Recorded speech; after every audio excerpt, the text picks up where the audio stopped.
Hello there, and welcome to the Sleepy History Channel. Tonight, we are stepping into the world of Egyptian mummies. This is a story shaped by devotion. It is also a story shaped by skill. Long before modern science, embalmers learned how to slow decay with remarkable control. Their work turned death into one of the most carefully planned rituals in history. A mummy is not only an ancient body, it is a record of belief. It can reveal status. It can preserve illness. It can carry the trace of a name that almost vanished.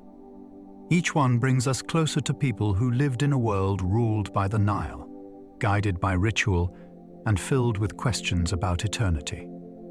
The more we study them, the more surprising they become. Modern research has shown that these remains can still speak in unexpected ways. They tell us how people lived. They show us what they feared. They reveal what they hoped would continue beyond the grave. If you enjoy these gentle journeys, I invite you to like, subscribe, or share a thought below.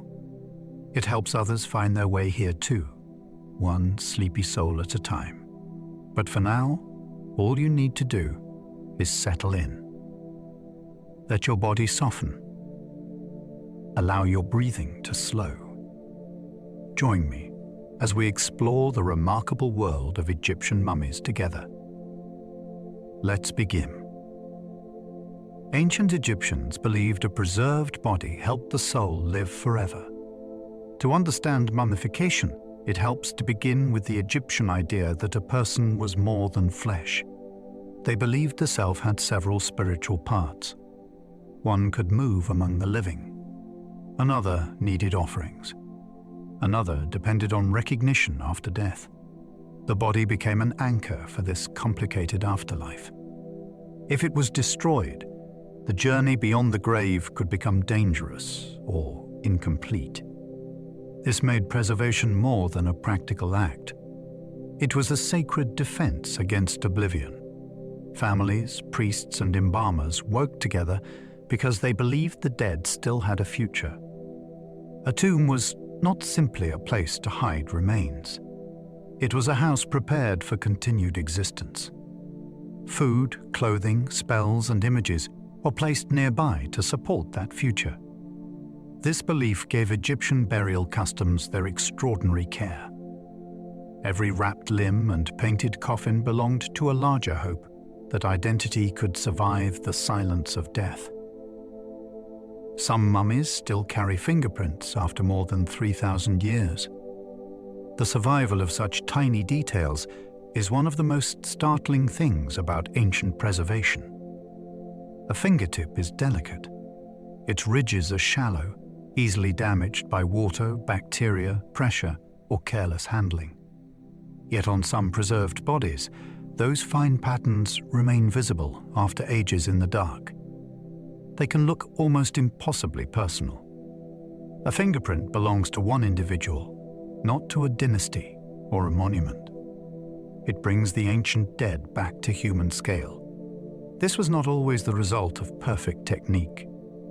Sometimes dry air, careful wrapping, and the chemistry of preservation worked together by chance. Skin could shrink and darken while still holding its pattern. For researchers, these marks are more than moving details. They show how well soft tissue can survive under the right conditions. For anyone looking at them, they create a sudden connection. A person who lived in the Bronze Age once touched the world with those hands. Tutankhamun's mummy was buried with a dagger made from meteorite iron.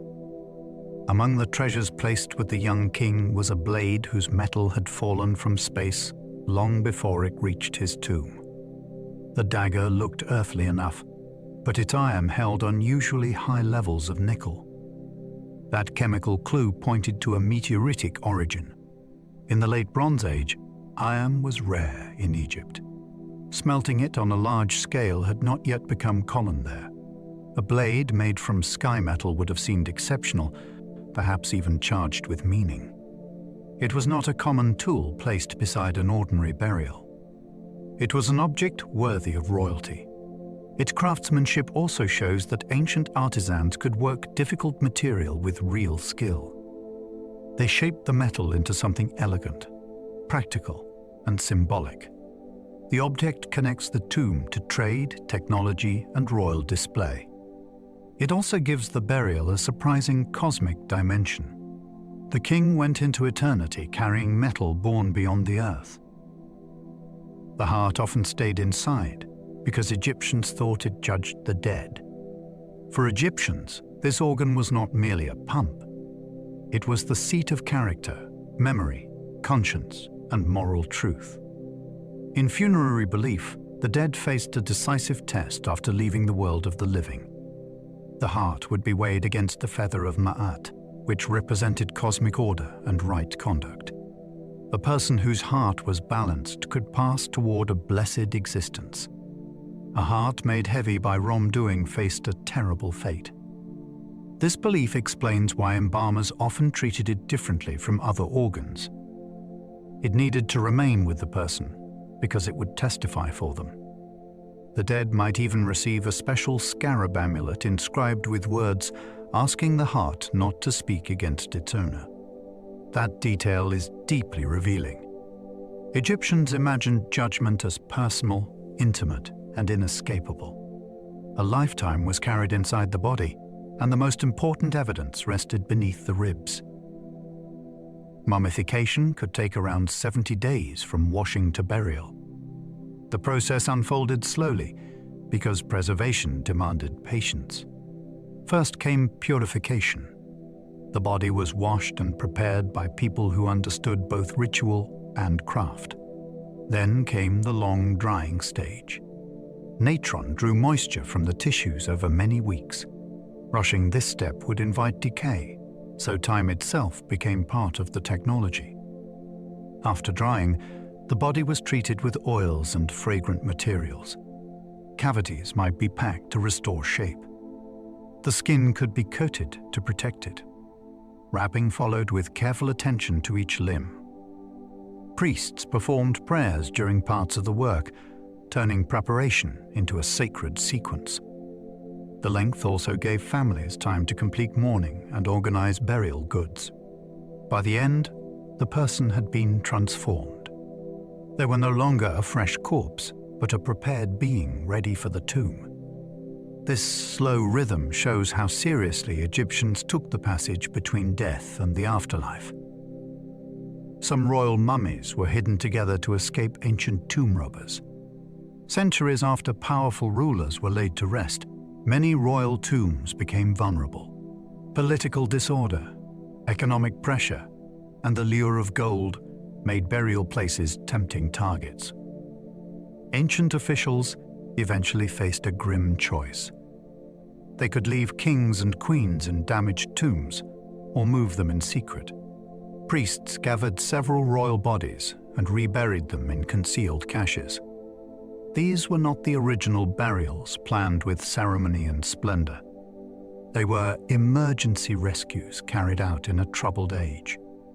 Coffins were sometimes reused. Labels were added so identities would not be lost. The result was one of archaeology's great surprises. Instead of finding one ruler in one tomb, modern explorers discovered groups of pharaohs preserved together. The hiding places reveal fear, loyalty, and practical courage. They also show that Egyptians did not treat royal mummies as abandoned remains. Even long after death, these rulers were still protected as sacred ancestors. Cats, crocodiles, and ibises were mummified by the millions in Egypt. Animal mummification opens a different side of Egyptian religion. These creatures were connected with particular gods, and many were prepared as offerings. A pilgrim might purchase a wrapped animal at a temple and dedicate it with a prayer. The mummy then became a message to the divine. This practice grew so large that some sacred sites held enormous burial grounds filled with animal bundles. Cats were linked with Bastet. Crocodiles were linked with Sobek. Ibises were linked with Thoth. Each animal carried a specific religious association. The scale can be astonishing because it suggests organized breeding, temple economies, skilled labor, and constant demand from worshippers. Not every bundle held a complete creature. Some contained partial remains, and some were shaped with symbolic care.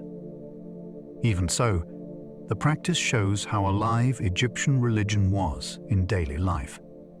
People reached toward the gods through living forms they could see, hold, dedicate, and bury. Modern scans can unwrap mummies without disturbing a single bandage. For earlier generations, studying a mummy often meant cutting into wrappings or removing them entirely. That could reveal information, but it also caused permanent damage. Today, medical imaging has changed the relationship between science and preservation. Computed tomography can create detailed cross-sections of a wrapped body. Researchers can see bones, teeth, amulets, fractures, packing materials, and burial objects without touching the linen. Software can then build a digital model that turns the sealed body into a readable archive. This matters because every mummy is unique. Once a wrapping is removed, its original arrangement can never truly be restored. Scanning allows questions to be asked with far less harm. It can reveal age, health, injuries, embalming style, and hidden craftsmanship. It also gives museums a more respectful way to study human remains. The dead can remain wrapped as their embalmers intended, while their stories still come carefully into view. Egypt's oldest natural mummies were created by hot desert sand. Before complex embalming developed, the desert itself performed the first preservation. Bodies buried in shallow pits could dry quickly in the heat. Sand absorbed moisture. Airflow helped stop the growth of bacteria. With little water available, decay slowed dramatically. Skin, hair, and nails could survive in a way that must have seemed extraordinary to later Egyptians. These early burials were often simple, with bodies placed in curled positions and surrounded by modest goods. Over time, people may have noticed that the dry ground could keep the dead recognizable. That discovery likely shaped later ideas about preserving the body deliberately. When burial customs changed and bodies were placed inside coffins, they no longer touched the drying sand as directly. Artificial methods became more important. In this sense, mummification began with observation. The environment taught a lesson, and Egyptian culture turned that natural accident into one of history's most famous rituals. The word mummy comes from a dark substance once linked to bitumen. The name has a strange journey of its own. Medieval writers used terms connected with mumia, a word associated with bitumen and dark medicinal substances. Because many Egyptian bodies looked blackened by resin and age, people mistakenly connected them with that material. Over time, the word became attached to the preserved dead themselves. This confusion had unexpected consequences. In Europe and the Middle East, powdered mummy became an ingredient in medicines for centuries. People believed it had healing power, even though the practice was based on misunderstanding. The dark appearance of Egyptian remains came mostly from resins, oils, and the long chemistry of burial rather than simple bitumen coating. The word therefore carries a history of fascination, error, trade, and appropriation. It reminds us that mummies did not only belong to ancient Egypt after discovery. Later cultures reimagined them through their own fears, desires, and mistaken ideas about the body and the past. Natron salt-dried bodies so thoroughly that decay could almost stop. This mineral mixture was one of the great secrets behind Egyptian preservation. It occurred naturally in dry lake beds and contained compounds that pulled water from tissue. Moisture is the great ally of decay. Without it, bacteria struggle to multiply, and the body changes more slowly. Embalmers covered and packed the dead with natron during the drying stage. The result could be dramatic. Skin tightened, flesh shrank. The body became lighter and more stable. This was not ordinary table salt. It was a powerful drying agent that included sodium carbonate and related minerals. Its use shows how carefully Egyptians learned from their landscape. They did not need modern chemistry to recognize what worked.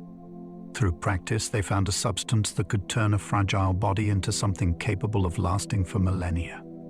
Natron also had ritual meaning because cleansing and preservation were deeply connected. It purified the dead while helping protect them from physical ruin. Linen bandages sometimes came from old household cloth and temple textiles. The wrappings around a mummy were not always newly woven for burial. Some came from reused fabric that had already lived another life. Sheets, garments, and temple cloth could be torn into strips and repurposed for the dead. This makes the bandages especially interesting. They can preserve traces of domestic life as well as funerary practice. A single wrapping might carry weave patterns, stains, repairs, or inscriptions from before it entered the embalming workshop. Linen itself was highly valued in Egypt. It came from flax and required skilled preparation. Its clean appearance also suited ideas of purity. During wrapping, embalmers used many strips of different sizes. Some secured limbs. Others held amulets in place. Layers built up until the body became both protected and ritually transformed. Reused cloth does not mean careless treatment. It often meant that valuable material was being given a final sacred role, surrounding the dead with the fabric of life. Embalmers used palm wine to cleanse the body before preservation began. The early stages of preparation involved washing and purification. Palm wine played a practical role because fermented liquid could help clean internal spaces. Ancient embalmers did not understand microbes in the modern sense, but they knew that the body needed to be treated before drying. Palm wine had cleansing properties and a strong association with ritual preparation. It was used after certain organs were removed, helping rinse cavities before natron did its work. This detail shows that mummification was not a single technique. It was a chain of actions where each step prepared for the next. Washing, anointing, drying, packing, and wrapping all served different purposes. Palm wine belongs to the moment when the body first moved from ordinary death towards sacred preservation. It also reminds us that embalming used familiar materials from the Egyptian world. The same environment that provided food, drink, fiber, and minerals also supplied the tools for eternity. Royal mummies could be wrapped in hundreds of meters of linen. For a king or queen, wrapping was not simply covering. It was a long, careful transformation. Linen strips could be wound around fingers, toes, limbs, torso, and head in many layers. Each stage helped shape and protect the body. The quantity of fabric could be immense because royal burials demanded the finest treatment available. The layers also created spaces for amulets and ritual objects. Resin might be applied between wrappings, so they hardened into a protective shell. The finished form was both human and sacred, recognizable yet changed. Wrapping required planning because the embalmers had to preserve shape while securing every part. A poorly wrapped body could shift or collapse over time. A finely wrapped royal mummy became a crafted object of devotion. The labor invested in the linen expressed status as clearly as gold or stone. It turned cloth into architecture, building a sacred covering around a ruler meant to endure. Embalmers removed the brain through the nose with astonishing skill. This procedure sounds almost unbelievable, yet ancient specialists performed it with tools small enough to pass through the nasal passage. They broke through a thin bone at the base of the skull, then worked inside the head without cutting open the face. The brain was softened and extracted in pieces, sometimes with hooked instruments. Other material could be washed or drained out afterward. The aim was not scientific study. It was preservation. The brain decays quickly because it is soft and full of moisture. Removing it helped the head dry more effectively. What makes the process remarkable is the combination of boldness and control. The face mattered deeply because recognition was important in funerary belief. Damaging it too visibly would have been a serious failure. Embalmers had to solve a practical problem while protecting the appearance of the dead. Their method was strange, but it shows a refined understanding of anatomy earned through repeated practice. Protective amulets were tucked between layers like hidden spiritual armor. As the wrapping progressed, small objects were placed at meaningful points on the body. These amulets were not decoration meant for living eyes. Most would disappear beneath linen, resin, and coffin lids. Their purpose was protection in the unseen world. Different shapes carried different powers. A GED pillar could suggest stability. A tired knot could invoke the protection of Isis. Eye amulets could guard against harm. Placement mattered because the body was imagined as vulnerable during the passage after death. The dead might need help breathing, moving, speaking, or resisting danger. Amulets supplied that help through sacred symbolism and spoken ritual. Some were made from gold. Others used stone, glass, faience, or wax. Their hiddenness makes them even more compelling. A mummy could look still and silent from the outside, while inside its wrappings lay a carefully arranged system of defense. Every small charm was a promise that the journey would not be faced alone. Scarab amulets were placed near the heart to protect judgment. The scarab beetle became one of Egypt's most powerful symbols because of what people saw in nature. Dung beetles rolled balls across the ground, and Egyptians connected that motion with the daily movement of the sun. From this observation grew an idea of renewal, rebirth, and cosmic order. In burial practice, a heart scarab had a very specific purpose. It could be placed over the chest and inscribed with a spell. That spell asked the heart not to betray its owner during judgment.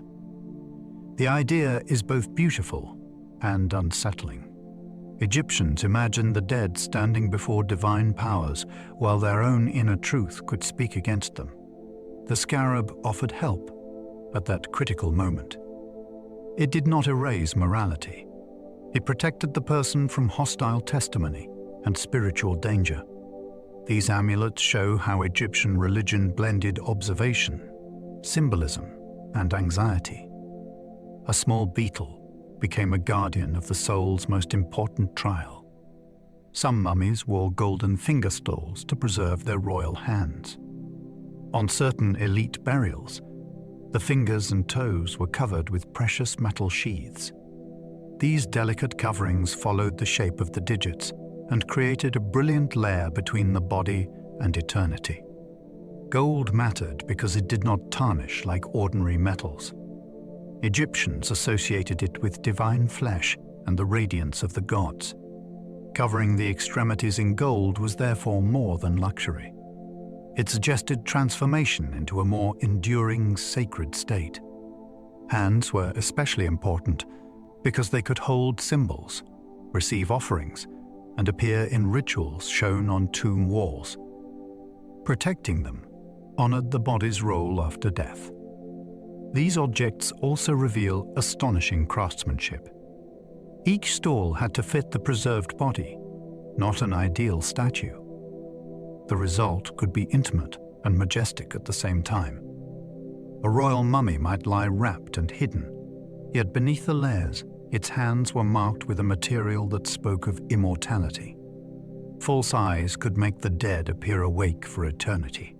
In some cases, embalmers or burial artists created the impression of living sight. Artificial eyes might be placed in masks, coffins, or even prepared faces. The effect could be striking.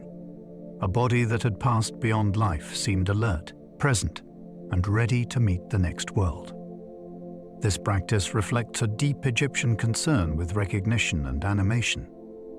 The dead needed to be identifiable. They also needed the symbolic ability to see, receive offerings, and participate in rituals. Eyes had protective power in Egyptian thought, especially through the famous Eye of Horus.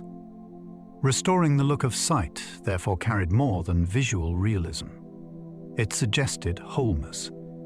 Materials could include stone, glass, calcite, obsidian, or painted surfaces, depending on period and status. To modern viewers, these eyes can feel startlingly immediate. They reduce the distance between museum case and ancient person. The gaze is artificial, but the human desire behind it is unmistakably real. Resin helped seal bandages and gave many mummies their dark color. After drying and wrapping, sticky substances from trees were often applied to the body and linen. These materials helped bind layers together and create a barrier against moisture and insects. Over time, they darkened, hardened, and contributed to the black or brown appearance seen on many preserved bodies. Resin could be heated before use, then poured or brushed across wrappings. In some burials, it was applied so heavily that it glued the body to the coffin. This made later excavation difficult, but it also shows how seriously embalmers valued sealing. Imported resins were costly, so their use could reflect wealth and status. They also carried fragrance, which mattered in a ritual world where pleasant scent suggested purity and divine presence. The dark surface that later observers misunderstood was not simply the look of age. It was the result of deliberate choices. Chemistry, trade, and belief all settled into those hardened layers. The face mask helped the soul recognize its preserved body. In Egyptian belief, identity mattered after death. A person needed more than survival in a vague spirit world. They needed to remain themselves. The face was central to that hope because it carried recognition. Masks helped restore an ideal image when the actual features had changed during preparation. Some were made from cartonnage, which was linen or papyrus stiffened with plaster. Others belonged to the highest ranks and gleamed with precious materials. Their purpose was not only beauty. They presented the dead as complete, dignified, and ready for divine company. A mask could combine human likeness with sacred symbolism, giving the deceased a face fit for eternity. It also protected the head, which was treated as a powerful part of the body. When placed over the wrapped form, the mask became a meeting point between memory and transformation. It told the spirit where to return, and it told the living who was still present beneath the layers. Tutankhamun's golden mask weighs more than a small child. Few objects from ancient Egypt feel as instantly recognizable as that gleaming burial face. Yet its fame can sometimes hide how physically impressive it really is. The mask is not a thin theatrical covering. It is a heavy masterpiece of gold, inlaid with colored glass and semi-precious stones. Its weight is often given at more than 10 kilograms, which is enough to make it feel startlingly substantial in the imagination. This was wealth made visible. It covered the head and shoulders with the calm expression of divine kinship.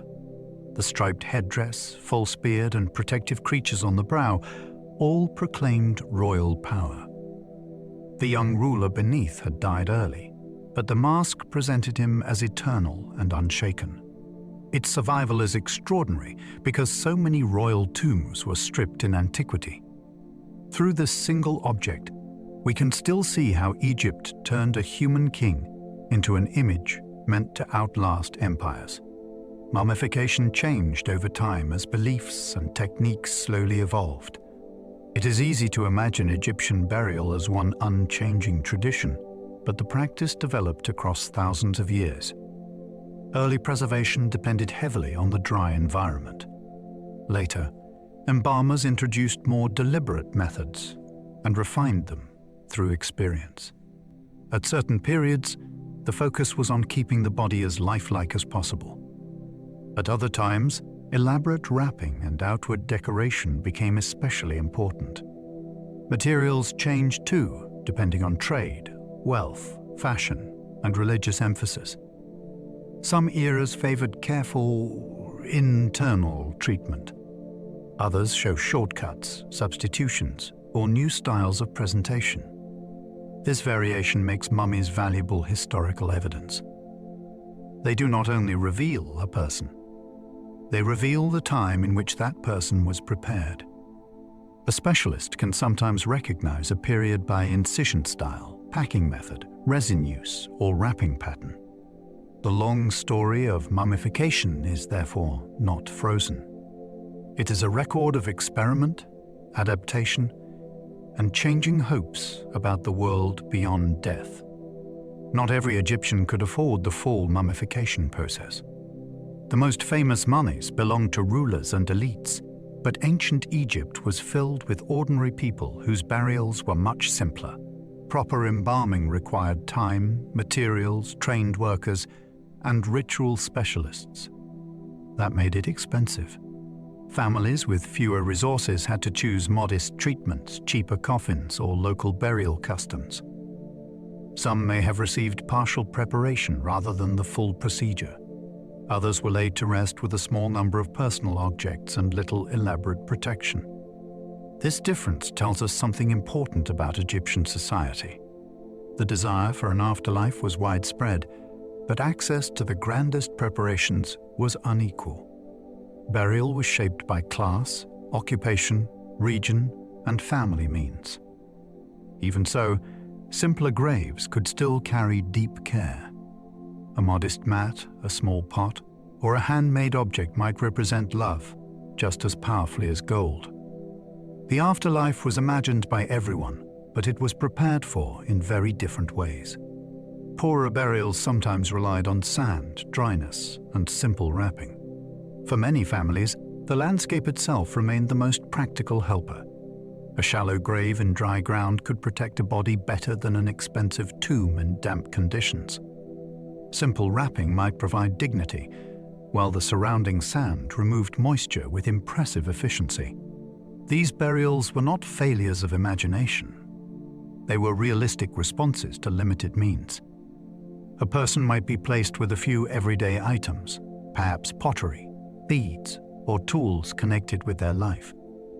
The result could still preserve hair, skin, or clothing fragments under the right conditions. Archaeologists often learn a great deal from these humble graves because they reveal the lives of people outside palaces and temples. They show what ordinary communities valued when they could not afford luxury. A plain burial can feel especially moving because it brings us closer to real households. Behind it stands a family doing what it could, with the materials available, to send someone onward with care.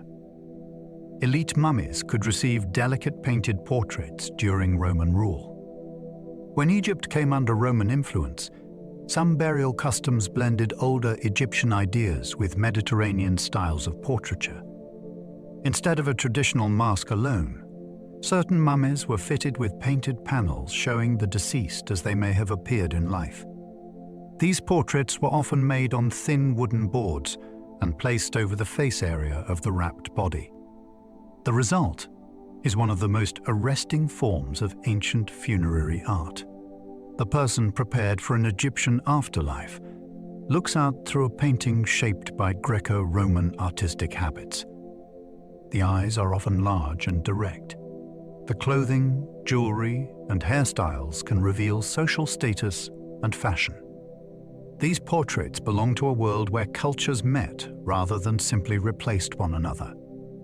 They show that mummification did not vanish immediately under foreign rule. It adapted. The dead could still be wrapped for eternity, while their faces reflected a changing, cosmopolitan Egypt. Pharaoh mummy portraits show faces with hauntingly lifelike details. These paintings can feel startling because they do not look remote in the way many ancient images do. They show individuals with uneven features, soft shading, careful hair, and eyes that seem to meet the viewer directly.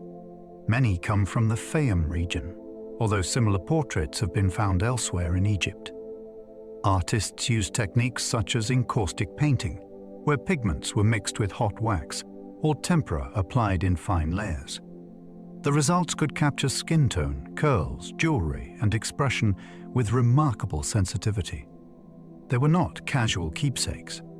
They were attached to the wrapped dead and became part of the burial itself. That combination gives them unusual power. The body was preserved according to Egyptian religious tradition, while the face was rendered with a style that feels almost modern. Looking at one can collapse the centuries for a moment. You are not seeing an anonymous mummy. You are seeing someone who expected to be remembered. Some mummies were buried with sandals for the afterlife journey.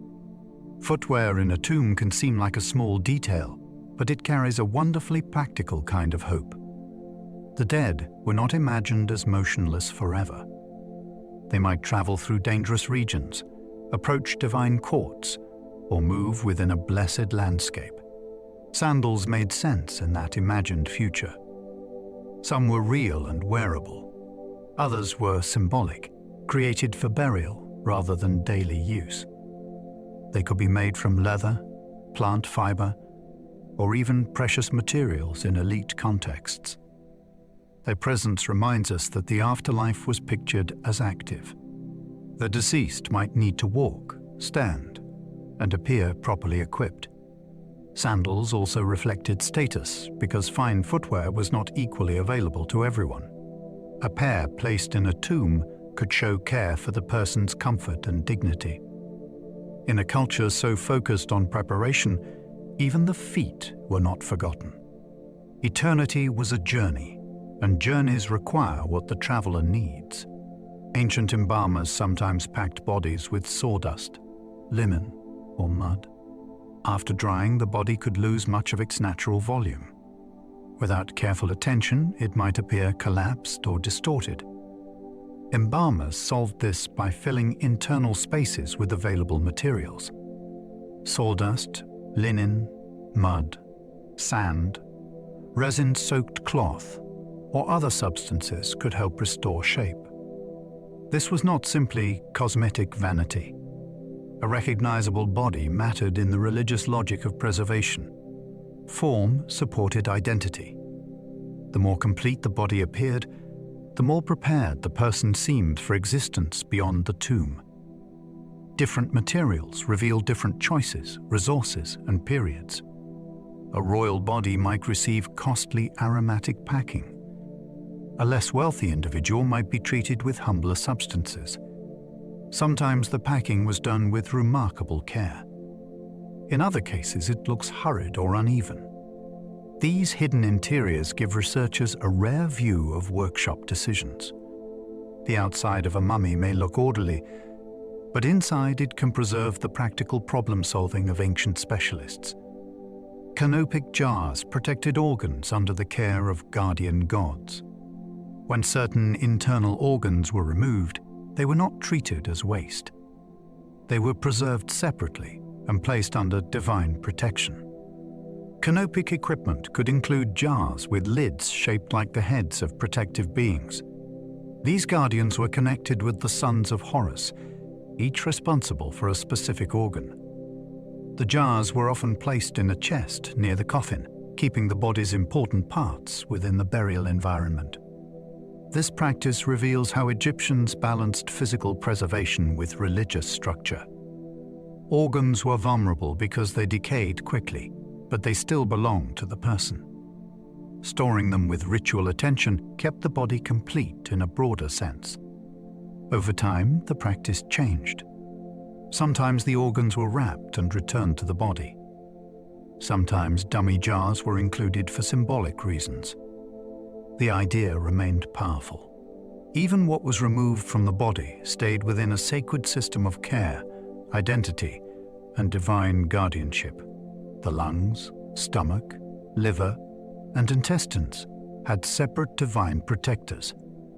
Each of these organs was placed within a carefully organized spiritual map. The 4 sons of Horus guarded them, and each was also linked with a protective goddess. Imseti was associated with the liver. Hapi watched over the lungs. Duamutef protected the stomach. Gebassanuf guarded the intestines. The lids of canopic jars often reflected these beings through human, baboon, jackal, and falcon forms. To modern eyes, this may look like decoration. To Egyptians, it was a system of defense. The body's hidden parts were assigned guardians because the afterlife journey was imagined as full of risk. Divine protection had to be specific. No organ was left as an anonymous fragment. Each received a place and a protector. This tells us how detailed Egyptian funerary thought could be. Even the body's interior had a sacred geography. What we might consider anatomy, they understood as part of a cosmic arrangement surrounding the dead. The brain was usually discarded because Egyptians valued the heart more. This choice can surprise modern listeners because we connect the brain with thought, memory, and personality. Egyptian belief often placed those powers elsewhere.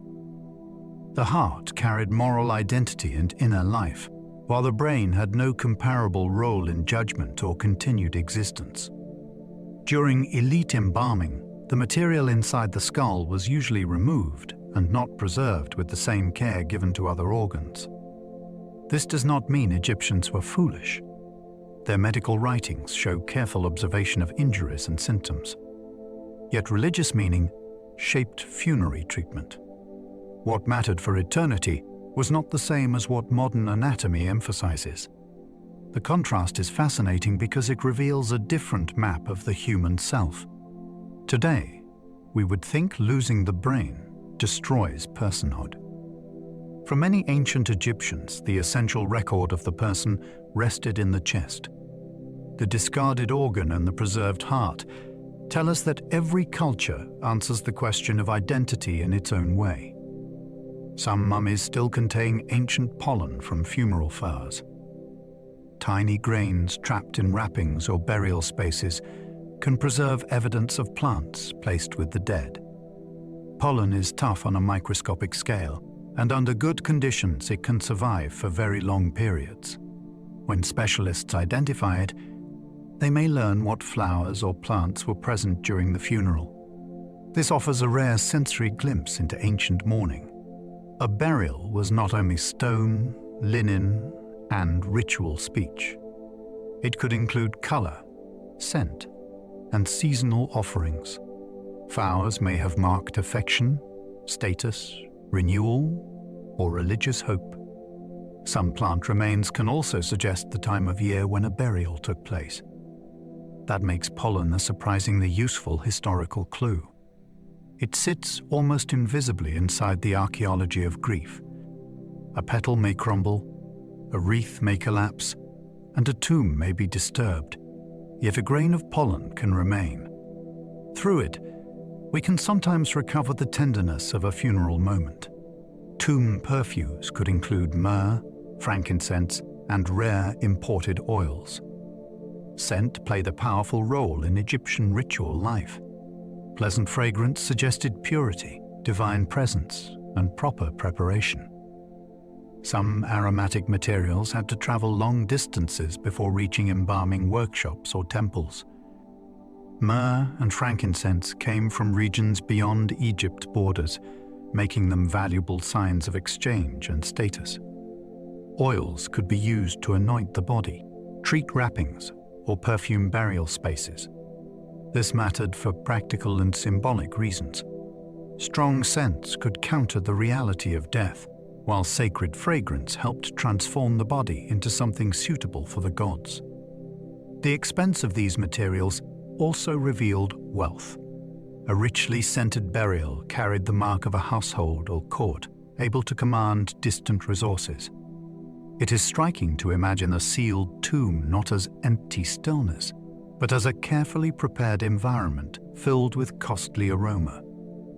For Egyptians, eternity was not only seen and spoken. it was also breathed in. Priests performed rituals to restore breath, speech, and sight. Mummification did not end with physical preservation. The dead also needed ritual activation. Priests used words, gestures, and sacred tools to return essential abilities in a symbolic form. Breath mattered because it marked life. Speech mattered because the deceased needed to answer, praise, and command in the next world. Sight mattered because recognition and awareness were necessary for continued existence. These ceremonies treated the mummy as a being in transition, not an object completed by wrapping alone.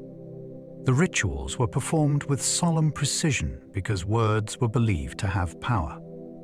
A spoken formula could change the condition of the dead. A gesture could open a capacity that death had closed.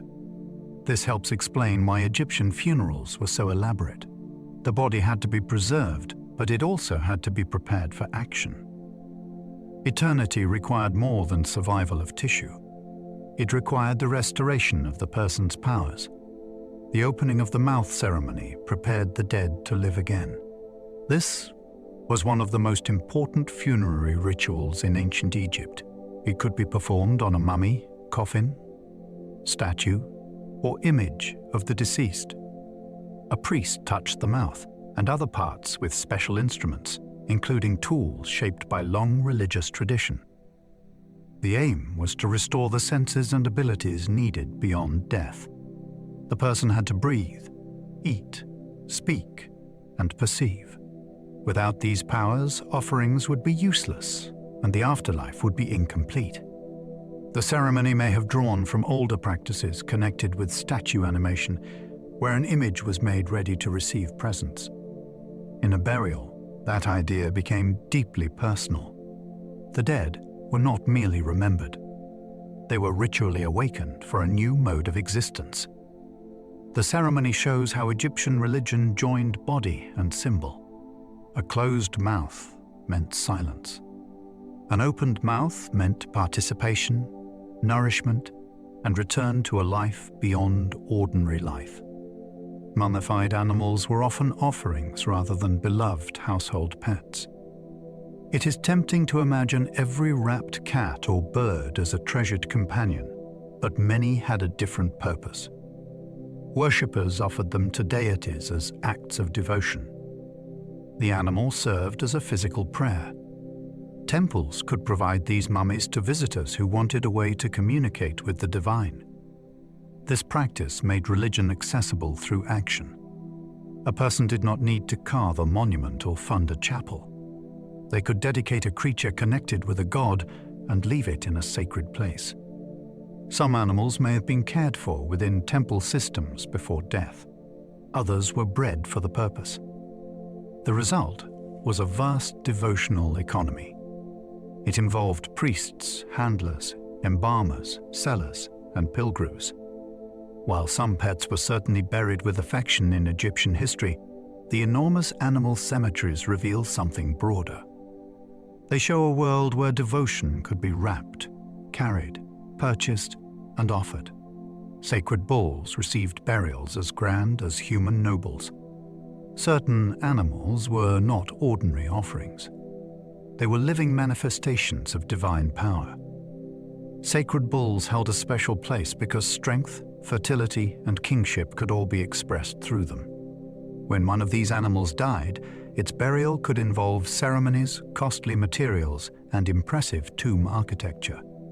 The treatment reflected the animal's religious status during life.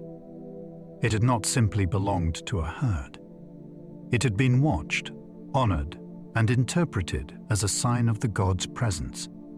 Such burials challenge modern assumptions about the line between human and animal in ancient religion. Egyptians could invest enormous reverence in a creature when it embodied sacred meaning. The scale of these ceremonies also shows the wealth and organization of temple institutions. Preparing a massive animal for burial required labor and expertise. The result was a funeral that declared something profound. Divinity could appear in a living body. and that body deserved extraordinary care after death. The Apis bull was mummified with extraordinary ceremony and devotion. The Apis bull was associated with PTA at Memphis and later with other powerful religious ideas. During life, a chosen bull was identified by special markings and treated as sacred. People came to see it, consult its movements, and honor it as a living presence of divine force. When it died, grief could become public and elaborate. The body was embalmed on a scale far beyond ordinary animal treatment. Its burial place at Saqqara, known as the Serapeum, contained huge stone sarcophagi that still astonish visitors and researchers. These were not minor containers. They were monumental declarations of reverence. Each burial marked both an ending and a renewal because another sacred bull would be recognized. The Apis tradition shows Egyptian religion at its most tangible. A god could be approached through a living animal, mourned through a funeral, and remembered through stone. The line between temple ritual and political power became powerfully visible. Crocodile mummies honored Sobek, a god of power and protection. Along the Nile, the crocodile was both feared and revered. It could appear suddenly from the water with terrifying strength. That danger made it a natural symbol for divine power. Sobek was linked with crocodiles and could represent protection, fertility, military force, and the life-giving river. In some cult centers, crocodiles were kept, fed, and honored. After death, they could be mummified with impressive care. Some were wrapped as whole animals. Others were arranged with smaller crocodiles or eggs. Their bodies remind us that Egyptian religion did not only celebrate gentle or comforting creatures. It also respected dangerous forces and sought to bring them into sacred order. To honor Sobek was to acknowledge the Nile's double nature. It sustained life, but it also contained risk. A crocodile mummy therefore carries a powerful message. What frightened people could also protect them, if approached through the right rituals and divine relationships. Cat mummies became so common that some were exported as fertilizer. In the 19th century, Egyptian animal mummies were often treated with shocking disregard. Huge numbers were removed from sacred deposits and shipped abroad. Some cat mummies ended up being ground and spread on fields because buyers saw them as a source of material rather than as religious objects. This episode says as much about modern attitudes as ancient ones. To Egyptians, the wrapped animals had belonged to a devotional system connected with temples and gods. To some later traders, they were bulk cargo. The contrast is sobering. It shows how easily sacred objects can be stripped of meaning when removed from their cultural world. The sheer quantity of cat mummies made such exploitation possible. Their abundance came from centuries of worship, pilgrimage, and temple activity. Their later misuse reminds us why archaeology now treats context so carefully. A mummy is never just a thing. It is part of a story, and careless handling can erase that story forever. Ancient workshops produced animal mummies on an astonishing industrial scale. The demand for votive animal offerings became so large that production had to be organized. Around major cult centers, there were systems for breeding, raising, killing, preserving, wrapping, selling, and depositing animals. This was not a casual side practice. It was a major religious industry. Different species were linked with different gods, so the work varied by location. Some workshops prepared birds. Others handled cats, dogs, crocodiles, or other sacred creatures. The scale reveals a complex economy built around devotion. Farmers supplied animals. Craftspeople made wrappings and containers. Priests oversaw the sacred framework. Pilgrims created demand through acts of worship. Archaeologists can sometimes see standardization in the bundles, which suggests repeated procedures and experienced hands. The practice may feel surprising because we often picture ancient religion as purely ceremonial. Here, belief created logistics. Faith moved through supply chains, workshop routines, and burial galleries filled with thousands upon thousands of offerings. Some animal mummy bundles contain only feathers, bones, or symbolic fragments. Modern imaging has revealed that not every bundle holds a complete animal. Some contain partial remains. Others include small fragments, eggshell, feathers, or bones arranged within a carefully shaped wrapping. A few contain no obvious animal body at all. This does not always mean fraud in the simple modern sense. In a votive context, a fragment could still carry religious meaning. A small part might stand for the whole creature, especially when shaped and dedicated properly. At the same time, the demand for offerings may have encouraged shortcuts. Temples and workshops had to supply enormous numbers, and complete animals were not always available. These discoveries complicate the story in fascinating ways. They show a religious system that could be symbolic, practical, and commercial at once. The outside of a bundle promised connection with a sacred species. The inside reveals the messy human realities behind devotion, including economy, belief, and substitution. Embalmers sometimes shaped animal bundles to look larger than they were. The outer form of an animal mummy could be carefully constructed for visual effect. Linen, padding, sticks, reeds, or other materials might create a neat silhouette.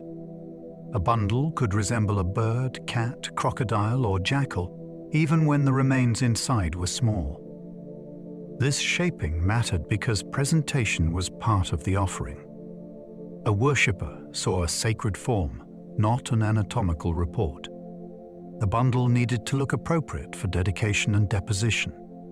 Some were beautifully patterned with linen strips. Others had painted details or modeled heads.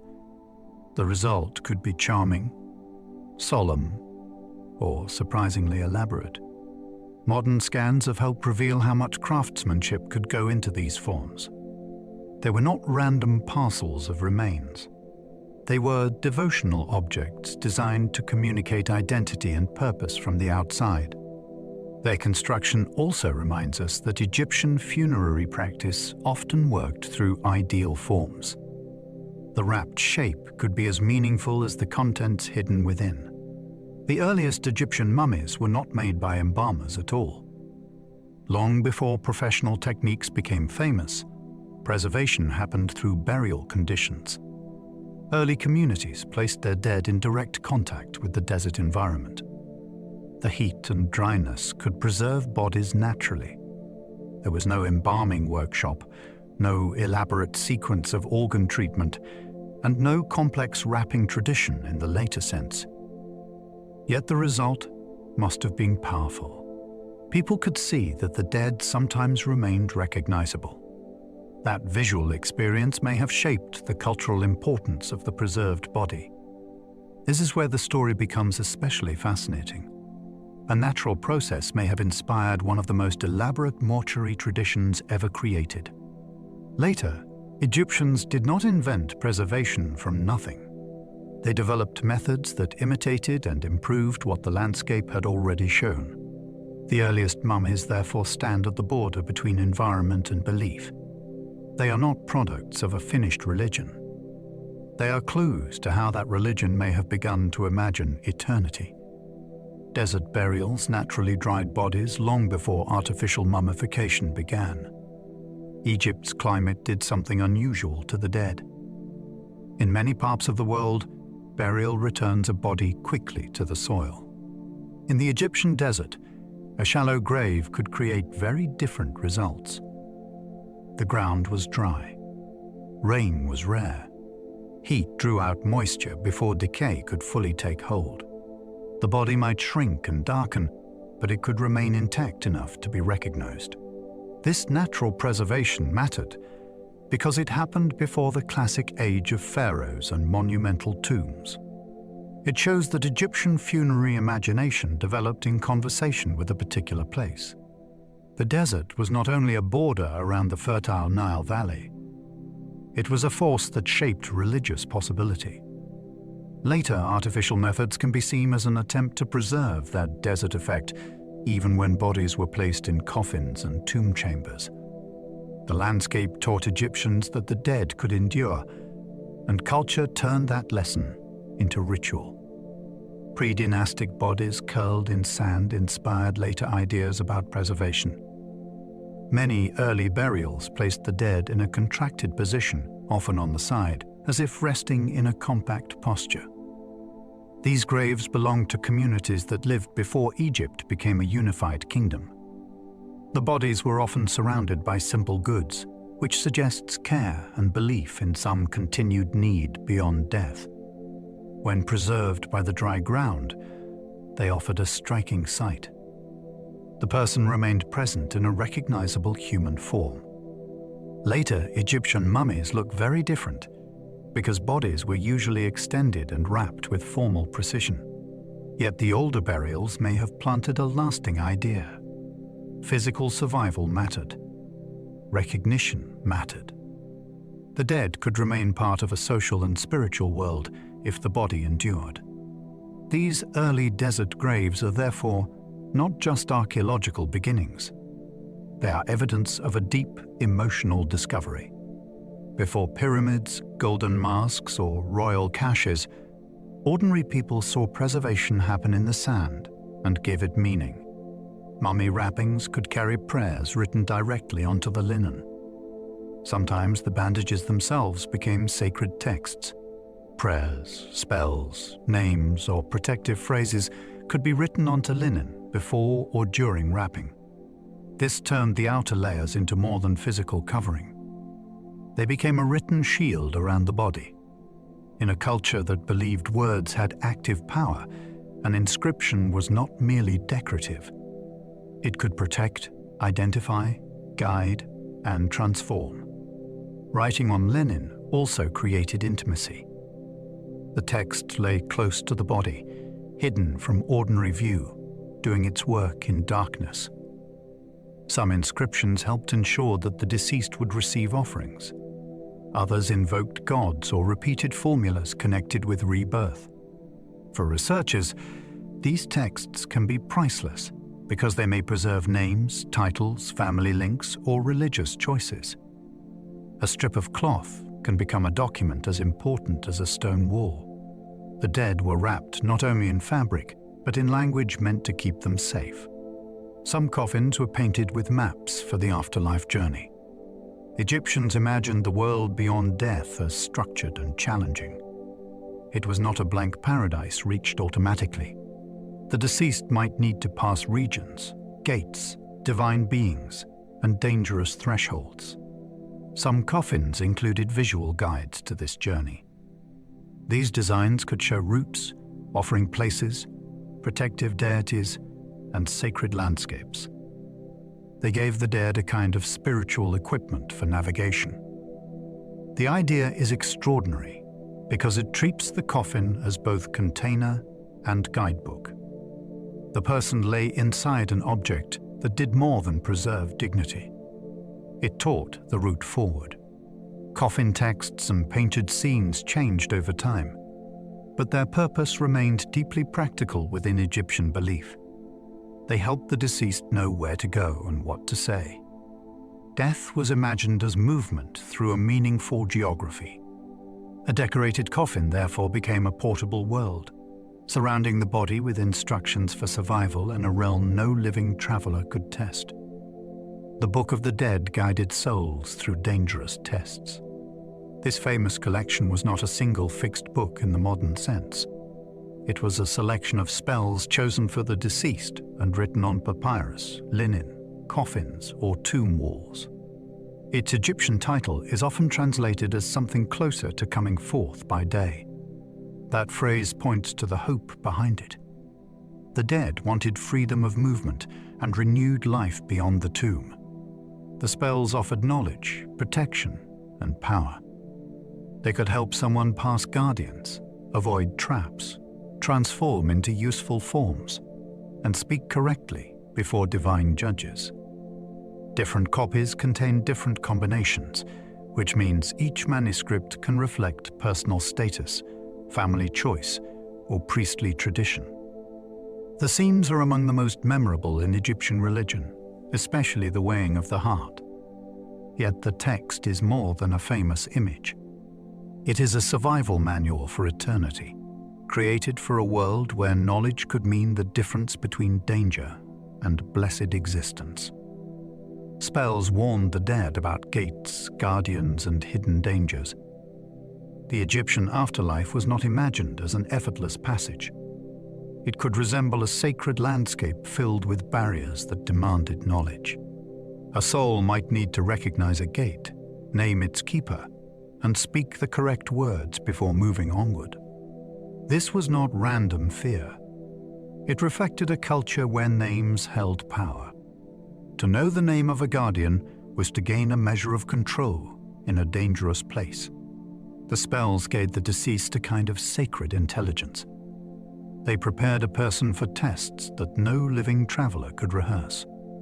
Some passages describe beings with strange forms and fierce duties. Others warned against traps that could steal movement, memory, or freedom. The dead were not helpless if they carried the right words. They could answer, command, and continue. This makes Egyptian funerary writing feel almost like a survival guide, written for the most important journey a person would ever make. Tomb scenes showed food so the dead would never hunger. A painted loaf of bread on the tomb wall was not merely decoration. To the Egyptian mind, an image could help make something available in the next world. This belief gave tomb art a practical purpose. Food scenes showed tables loaded with offerings, workers preparing supplies, and fields producing abundance. These images helped guarantee that the deceased would not depend only on relatives remembering to bring meals. The picture itself could serve the need. Inscriptions often reinforced the promise by naming bread, beer, cattle, birds, and other essentials. The result was a carefully built system of eternal provision. A tomb became a place where hunger was answered before it could appear. This also reveals a tender human truth. People feared that the dead might suffer ordinary needs. They imagined the afterlife with bodies that could still eat and enjoy nourishment. A painted meal became an act of care that could last far beyond living memory. Model servants called shabtis were buried to work in the afterlife. These small figures carried one of the most practical ideas in Egyptian burial belief.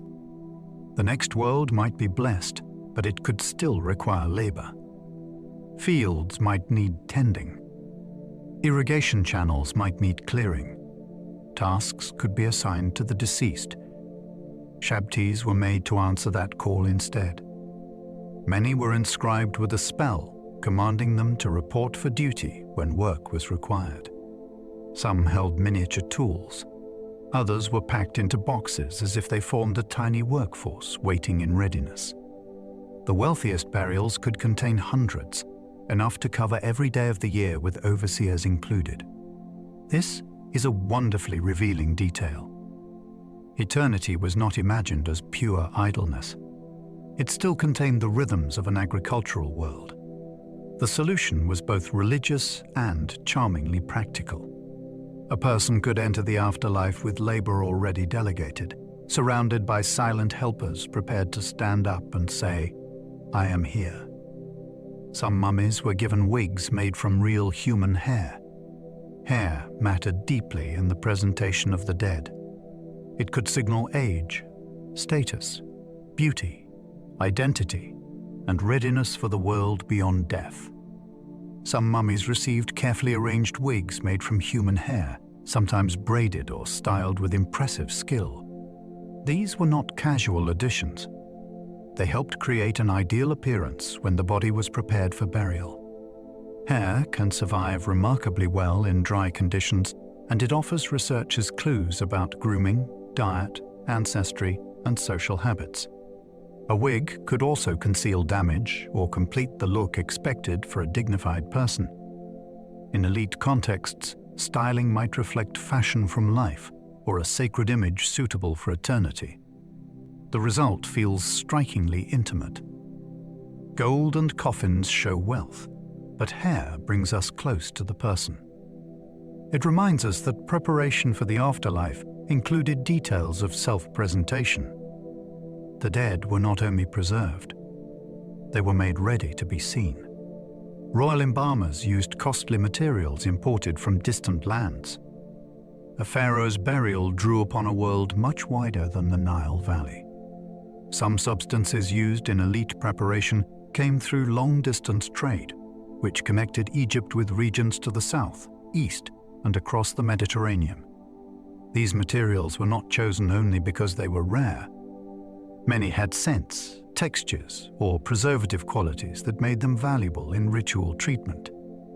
Their presence inside a burial showed royal power in a quiet but unmistakable way. Even in death, the ruler could command the products of faraway landscapes. This turned embalming into a statement of reach and authority. The body of a king was prepared with goods gathered through networks of exchange, diplomacy, and commerce. Every imported substance carried a story of travel before it touched the dead. In that sense, a royal mummy could become a meeting point of geography and belief. The ruler's eternity was assembled from the resources of a connected ancient world.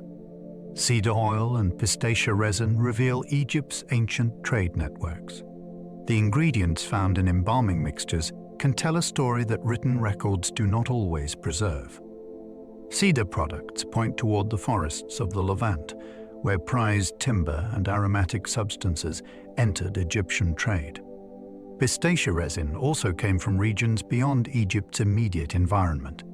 When chemical analysis identifies these materials, it shows that funerary practice depended on exchange across borders. This is one reason mummies are historical archives as well as sacred remains. Their wrappings and coatings can preserve traces of commercial relationships. They show that death rituals were linked to merchants, sailors, officials, and foreign landscapes. A small sample of darkened material may reveal routes that once carried luxury goods through ports and desert roads. It also shows that Egyptians valued specific natural substances for their ritual power and practical behavior. The dead were prepared with chemistry, but that chemistry had a geography. Every imported resin turned the body into evidence of a wider world. The scent of a mummy could signal wealth and sacred preparation. In ancient Egypt, fragrance was never a minor detail. A beautiful smell could suggest purity, divine closeness, and careful ritual treatment. For a wealthy burial, the body might be associated with rich aromas that marked it as transformed and protected.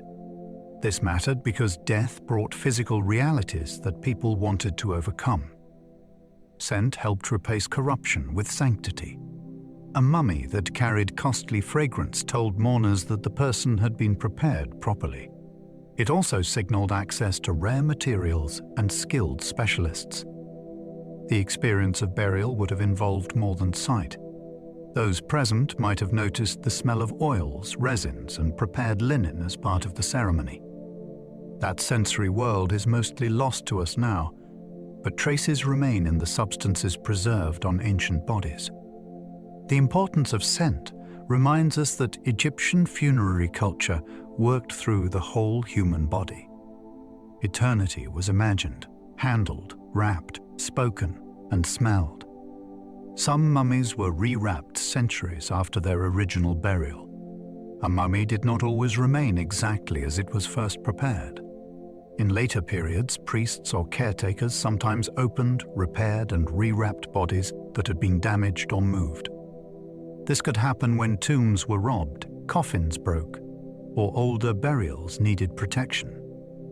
Rewrapping was an act of restoration. It gave the dead a renewed covering and helped preserve dignity after disturbance. For archaeologists, this creates a layered history. A mummy may contain work from more than one generation. with original materials beneath later repairs. Labels, new bandages, and altered coffins can reveal when intervention occurred. This means a mummy's story does not stop at burial. It may continue through centuries of care, crisis, and relocation. The idea is surprisingly moving. Long after a person's family had vanished, others still handled the remains with concern. The dead remained part of a sacred responsibility, even when the world around their tomb had changed. Priests repaired damaged royal mummies during times of political unrest. Royal bodies could become vulnerable when Egypt's stability weakened. Tombs that had once seemed secure were broken open, and even kings could be stripped of valuables. In response, priestly officials sometimes inspected damaged remains and tried to restore them. They reattached parts, replaced wrappings, added labels, and moved bodies to safer places. These actions were not modern conservation, but they were deeply purposeful.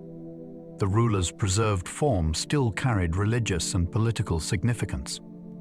Allowing it to be destroyed would have been more than neglect. It would have threatened the dignity of kingship itself. Some repair notes survive, giving rare evidence of ancient people caring for even older dead. That creates a remarkable chain of history. A pharaoh could be prepared by one generation, violated by another, and rescued by a later priesthood trying to protect the past. These repairs show Egypt not as frozen, but as a civilization constantly negotiating memory under pressure. Thutmose III was found in a hidden royal cache. The great warrior king did not remain in the tomb originally prepared for him. Like several rulers, his body was eventually moved for protection. When modern excavators encountered the hidden group burial, they found a collection of royal remains that had been gathered in secrecy long after their first funerals.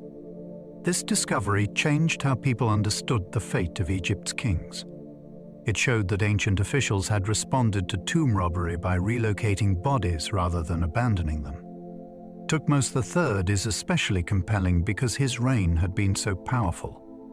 He led campaigns, expanded Egypt's influence, and left monuments across the land. Yet even his burial could not escape later danger. His mummy's hidden resting place reveals the strange reversal of fortune that time can bring. A ruler who once commanded armies ended up protected in secrecy by priests working in a very different Egypt. His survival depended not on conquest, but concealment. Ramesses II's mummy traveled to Paris with a passport. This episode belongs to the modern life of an ancient king. When the body was sent to France for scientific treatment in the 1970s, officials issued travel documents that recognized him in formal terms. The detail is almost surreal. A pharaoh who had ruled more than 3,000 years earlier entered the paperwork of the modern world. The journey happened because specialists needed to address deterioration and study the remains under controlled conditions. It also shows how famous royal mummies became international objects of science, diplomacy, and public fascination. Ramesses II had built colossal monuments and shaped Egypt's image of kingship. In modern times, his preserved body required customs procedures, conservation decisions, and careful transport. The passport story captures the collision between ancient authority and modern bureaucracy. It is memorable because it treats the mummy not as cargo, but as the remains of a named ruler whose identity still commanded official recognition. Ramesses II's face still shows a strong nose and jaw. The preserved features of this ruler have fascinated generations because they make history feel suddenly personal. Statues can idealize a king.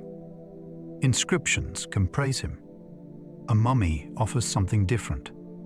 It preserves the physical presence of a man who once stood at the center of Egyptian power. His face shows age, authority, and individuality in a way that stone images cannot fully capture. Researchers have studied his skull, hair, teeth, and tissues to learn about his health and appearance. The survival of recognizable features is especially striking because he lived into old age by ancient standards. His body carries signs of a long life rather than a distant myth. This is what makes royal mummies so powerful. They reduce the distance between monument and person. The builder of temples becomes a human being with a face. The name that appears across Egypt's ruins belonged to someone whose features can still be studied. Hatshepsut's mummy was identified partly through a missing tooth. The search for this extraordinary female ruler involved one of Egyptology's most memorable forensic clues. A small box associated with her name contained a tooth. When researchers compared it with a gap in the jaw of a candidate mummy, the match helped support the identification. The story is fascinating because it shows how a tiny object can become historically important. Hatshepsut had ruled as king, wearing the symbols of pharaonic authority in a world where kingship was usually male. After her death, some of her images and names were attacked or erased. Identifying her remains therefore carried special significance. It brought a powerful but contested ruler back into view through physical evidence. The missing tooth did not work alone. Other clues mattered too, including the mummy's condition, context, and biological profile. Still, that small dental match captured public imagination. It proved that history can sometimes turn on something as ordinary as a tooth. Sekhemib-Taus's wounds reveal a violent death during ancient conflict. The injuries on this ruler's body are among the most dramatic found on an Egyptian king. His skull shows severe trauma, and the pattern has been linked with weapons from a period of struggle against the Hyksos. Instead of a peaceful royal death hidden behind formal titles, his remains suggest a brutal end. Scholars have debated whether he died on the battlefield during capture or in another violent situation. Modern imaging has added detail to that discussion by showing wounds that earlier examination could not fully explain. The fascination lies in how directly the body speaks. Written history can be fragmentary or biased, but broken bone preserves impact. The mummy turns political conflict into physical evidence. Sekhemib-Tau becomes more than a name in a turbulent era. His preserved injuries place the violence of Egypt's past before us with unusual force. They show that kingship could involve real danger, not only ceremony and display. The mummy of Tutankhamun shows he died as a teenager. The young king's remains are compelling, partly because his reign ended so early. Examination of his bones and teeth indicates that he was still a youth when he died. That fact changes the way his tomb feels.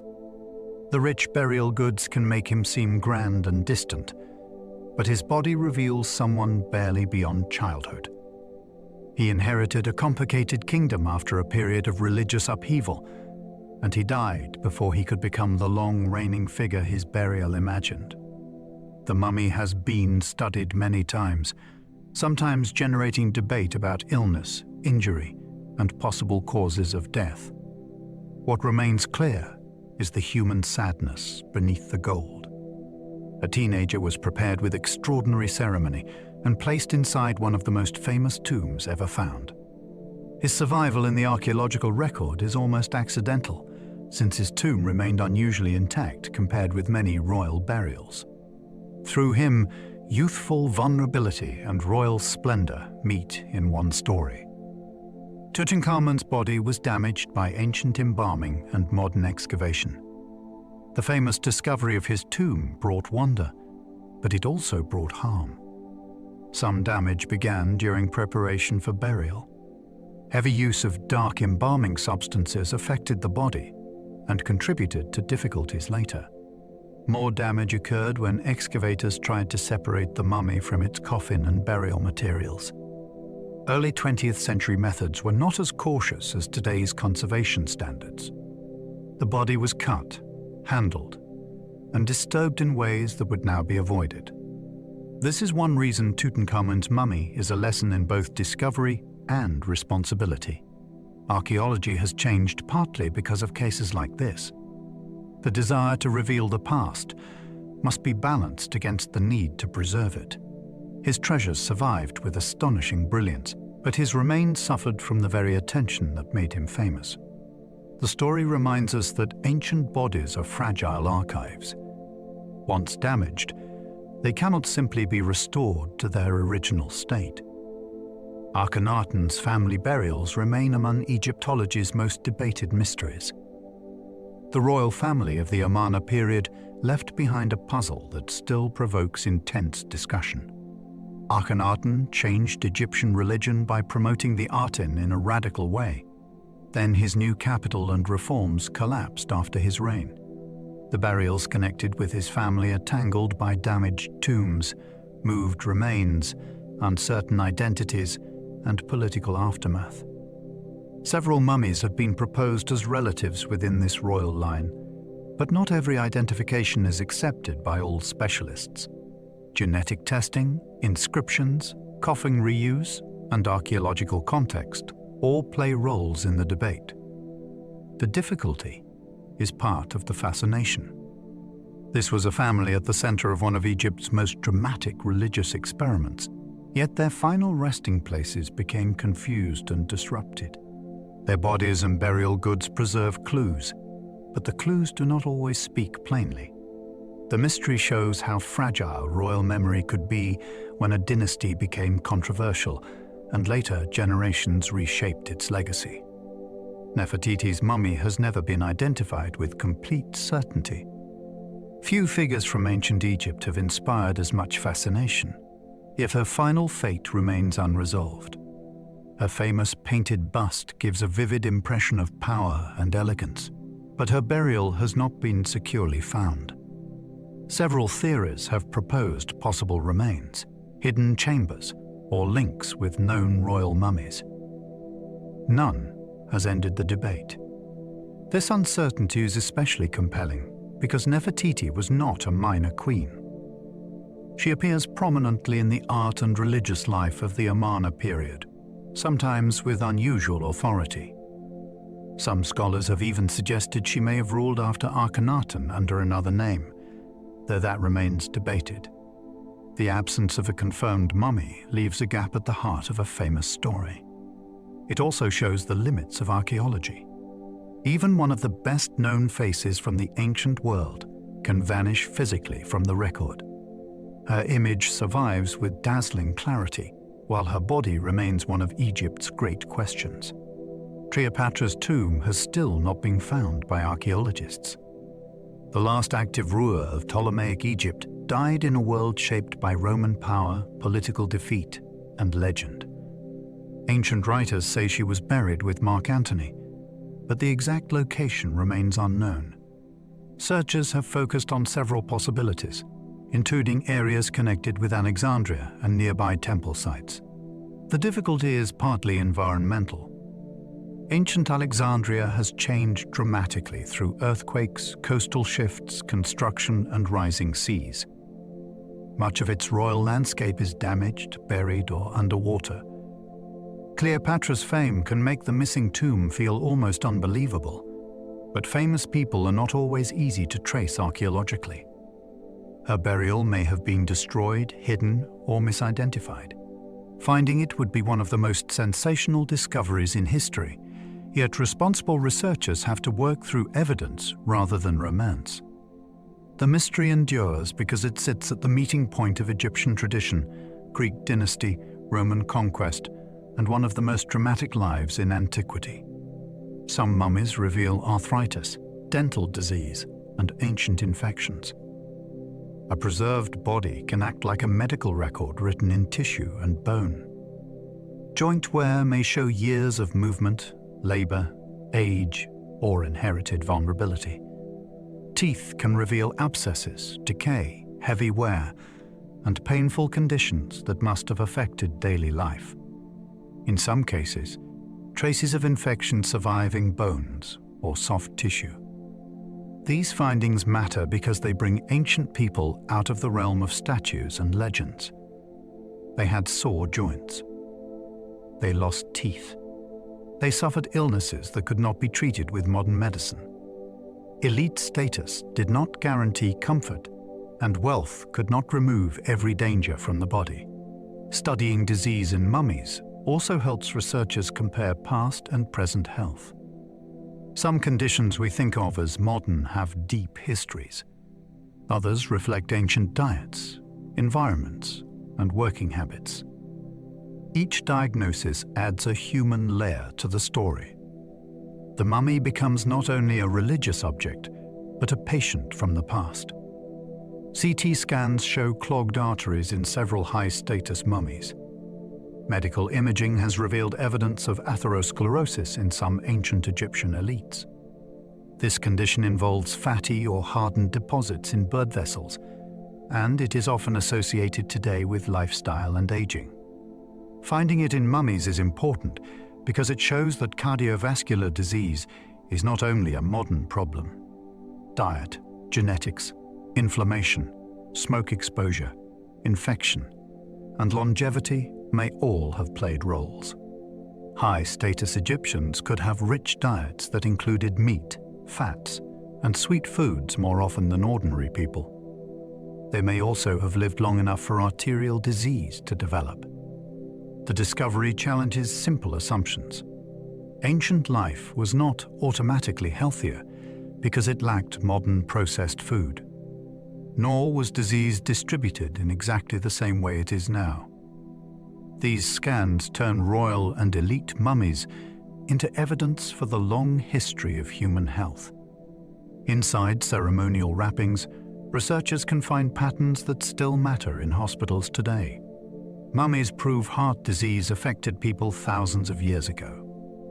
The presence of arterial disease in ancient remains changes how we think about illness across time. It suggests that the roots of some conditions reach far deeper than industrial society. Ancient people faced different environments, but their bodies were still human bodies. Blood vessels aged. Inflammation occurred. Diet and social status shaped risk.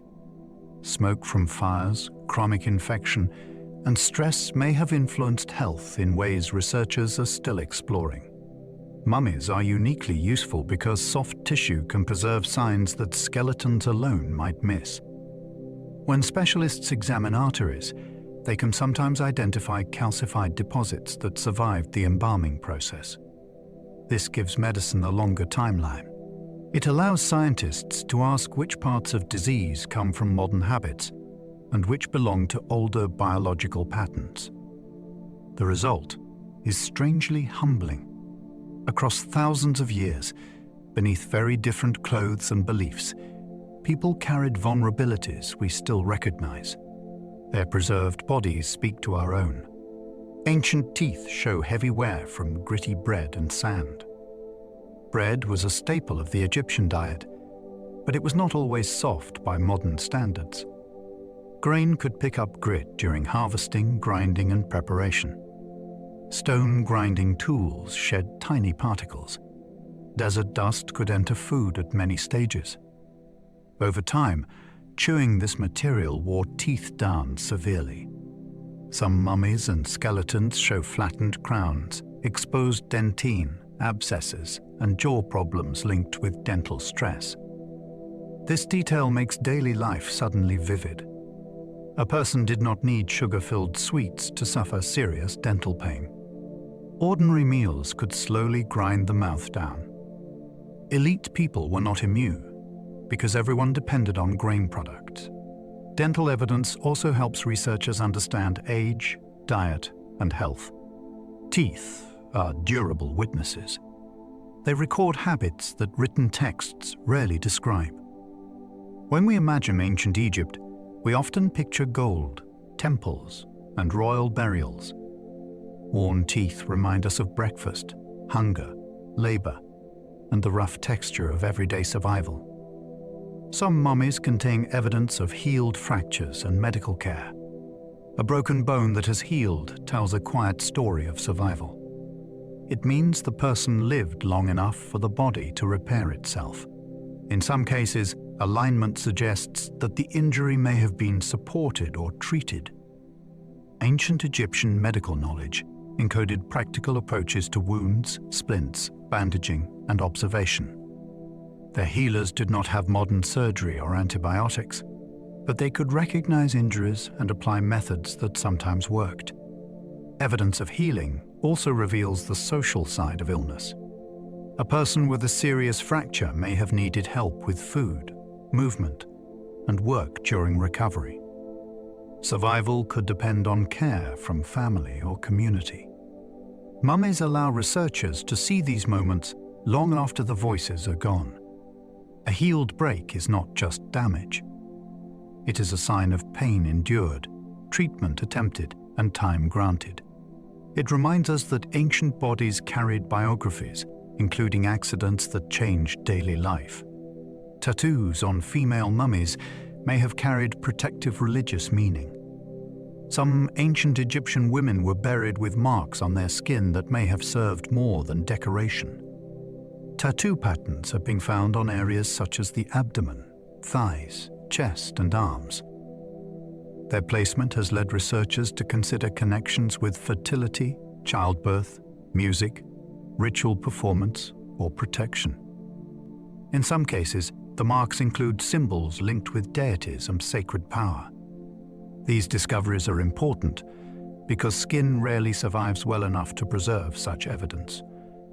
When it does, it can reveal beliefs carried directly on the body. Tattoos may have been visible in life, or partly hidden by clothing. Either way, they suggest a personal form of religious expression.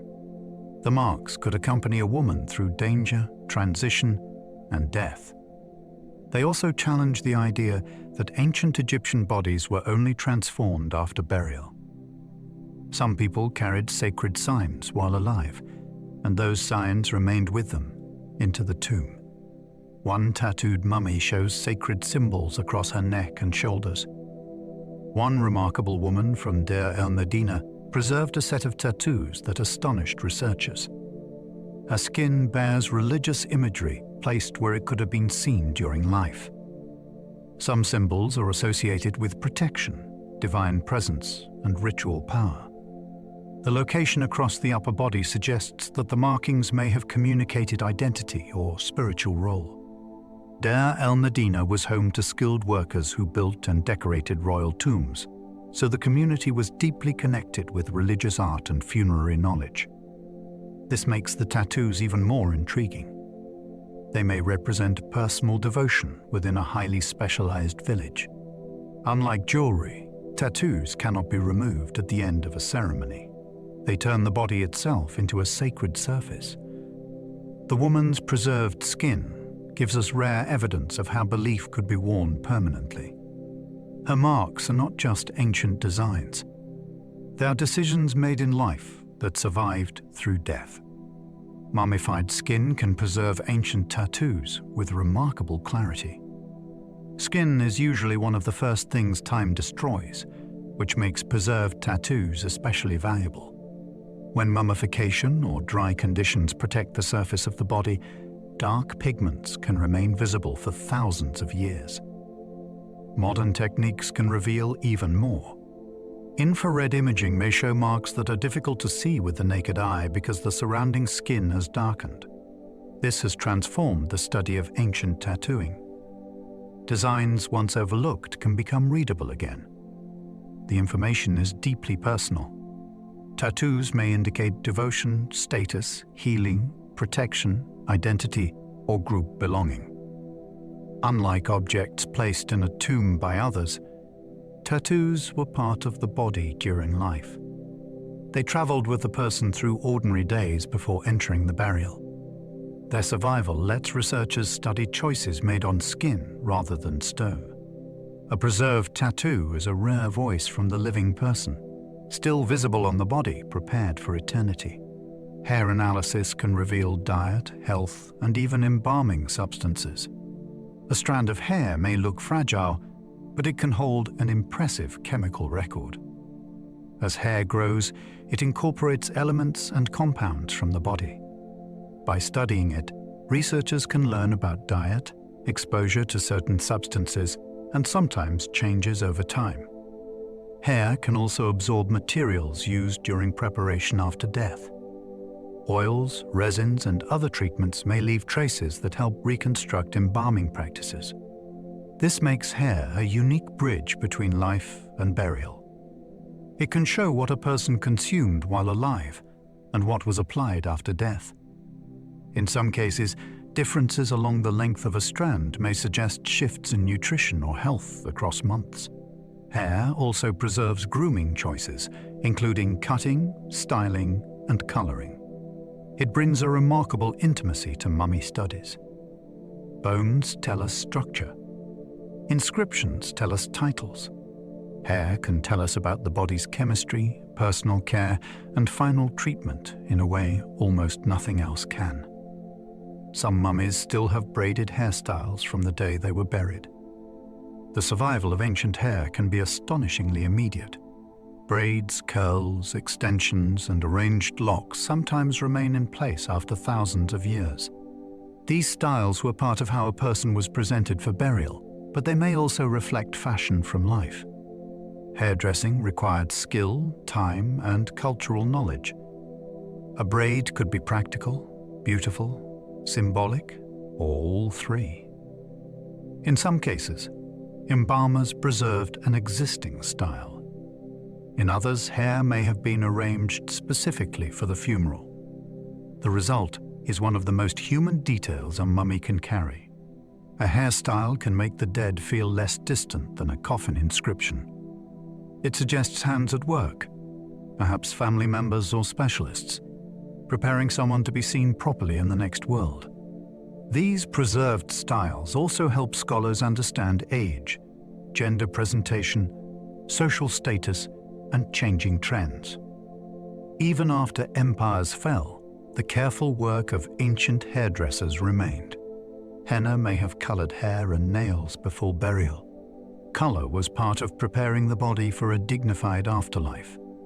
Henna, made from a plant dye, could stain hair, nails, or skin with reddish tones. In some burials, reddish coloring has been observed on hair or nails, suggesting deliberate treatment before or during funerary preparation. This detail matters because it shows attention to appearance at a very personal level. Nails and hair are small features, yet they were still worthy of care. The use of dye could help restore vitality, signal beauty, or complete a culturally proper presentation. It may also have had protective associations, since color and transformation often carried symbolic meaning in Egyptian thought. For older individuals, coloring the hair could create a more youthful or ideal image. For the dead, such treatment was not vanity in a shallow sense. It was preparation for continued existence. The body was made ready with the same concern people have always brought to farewell. Royal children could be mummified with the same care as kings. Child burials can be among the most affecting discoveries from ancient Egypt. When a young royal died, their small body could receive a level of preparation that reflected both status and grief. The same world that built monuments for adult rulers also made space for children whose lives had barely begun. Their wrappings, coffins, amulets, and burial goods show that age did not remove the hope of continued existence. A child of the royal household still belonged to a divine family, and their body still needed protection for the world beyond death. These burials remind us that dynasties were not only political machines. They were families facing loss. The care given to a young body can feel more intimate than the grandeur of a king's tomb. It speaks of parents, nurses, priests, and attendants, preparing someone small for an enormous journey. In that tenderness, ancient Egypt becomes suddenly close, human, and deeply recognizable. Tiny mummies sometimes held unborn infants from royal tombs. Some of the smallest preserved bodies from Egypt belong to babies who never lived outside the womb.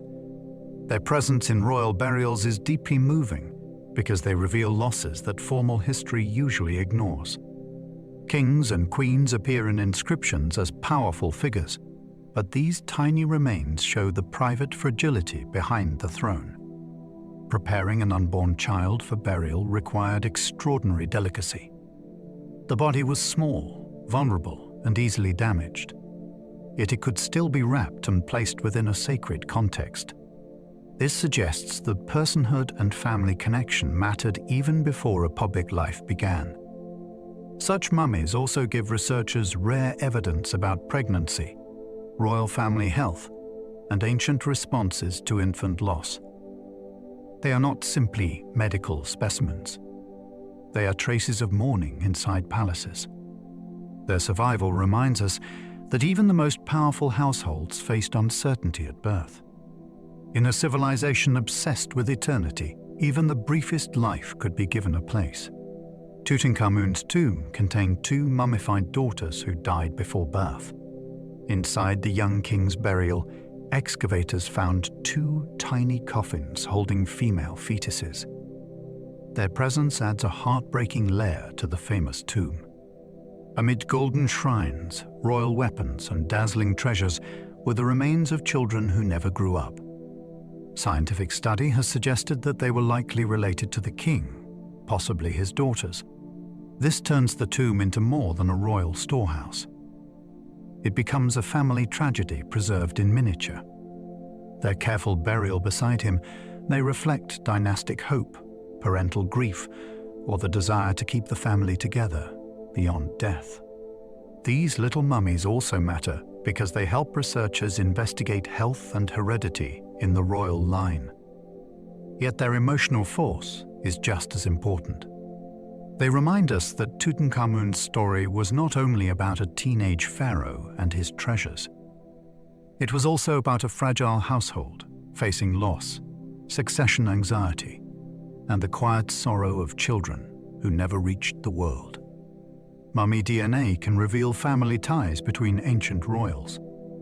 Genetic research has opened a remarkable new window into dynastic history. When ancient DNA survives well enough, it can help test relationships that inscriptions leave uncertain. A mummy may be linked to parents, siblings, or children through shared genetic patterns. This can confirm a suspected family tree or challenge long-held assumptions. The work is difficult because heat, age, embalming materials, and contamination can damage genetic evidence. Researchers must be extremely careful when collecting and interpreting samples.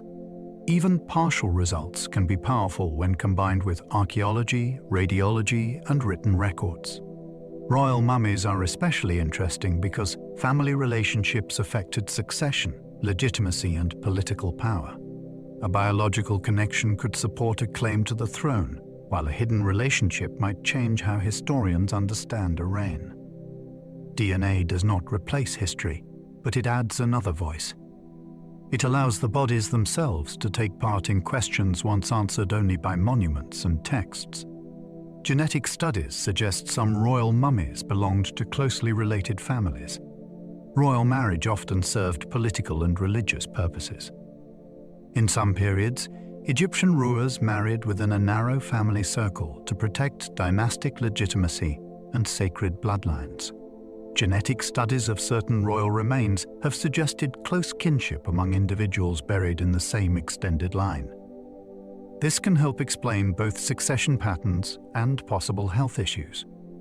When relatives have children together across generations, rare inherited conditions may become more likely. Researchers must handle these conclusions carefully because ancient DNA can be incomplete and family trees can be complicated.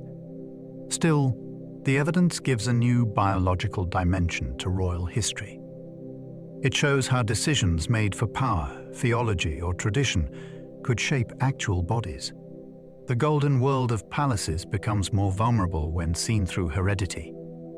Behind royal titles were families with genetic risks, personal losses, and political pressures. Mummies preserve that hidden inheritance in ways no statue could reveal. Ancient Egyptian embalmers understood anatomy through practice rather than dissection science. Their knowledge came from repeated work with real bodies. They learned where organs lay, how tissues changed after death, and which parts needed special attention. This was not anatomy as taught in a modern medical school. It was practical expertise gained through touch, observation, and tradition. Embalmers knew how to make incisions, remove internal organs, clean cavities, pack spaces, and manage fragile skin. They developed methods because the task demanded results. A mistake could damage the face, distort the body, or compromise preservation.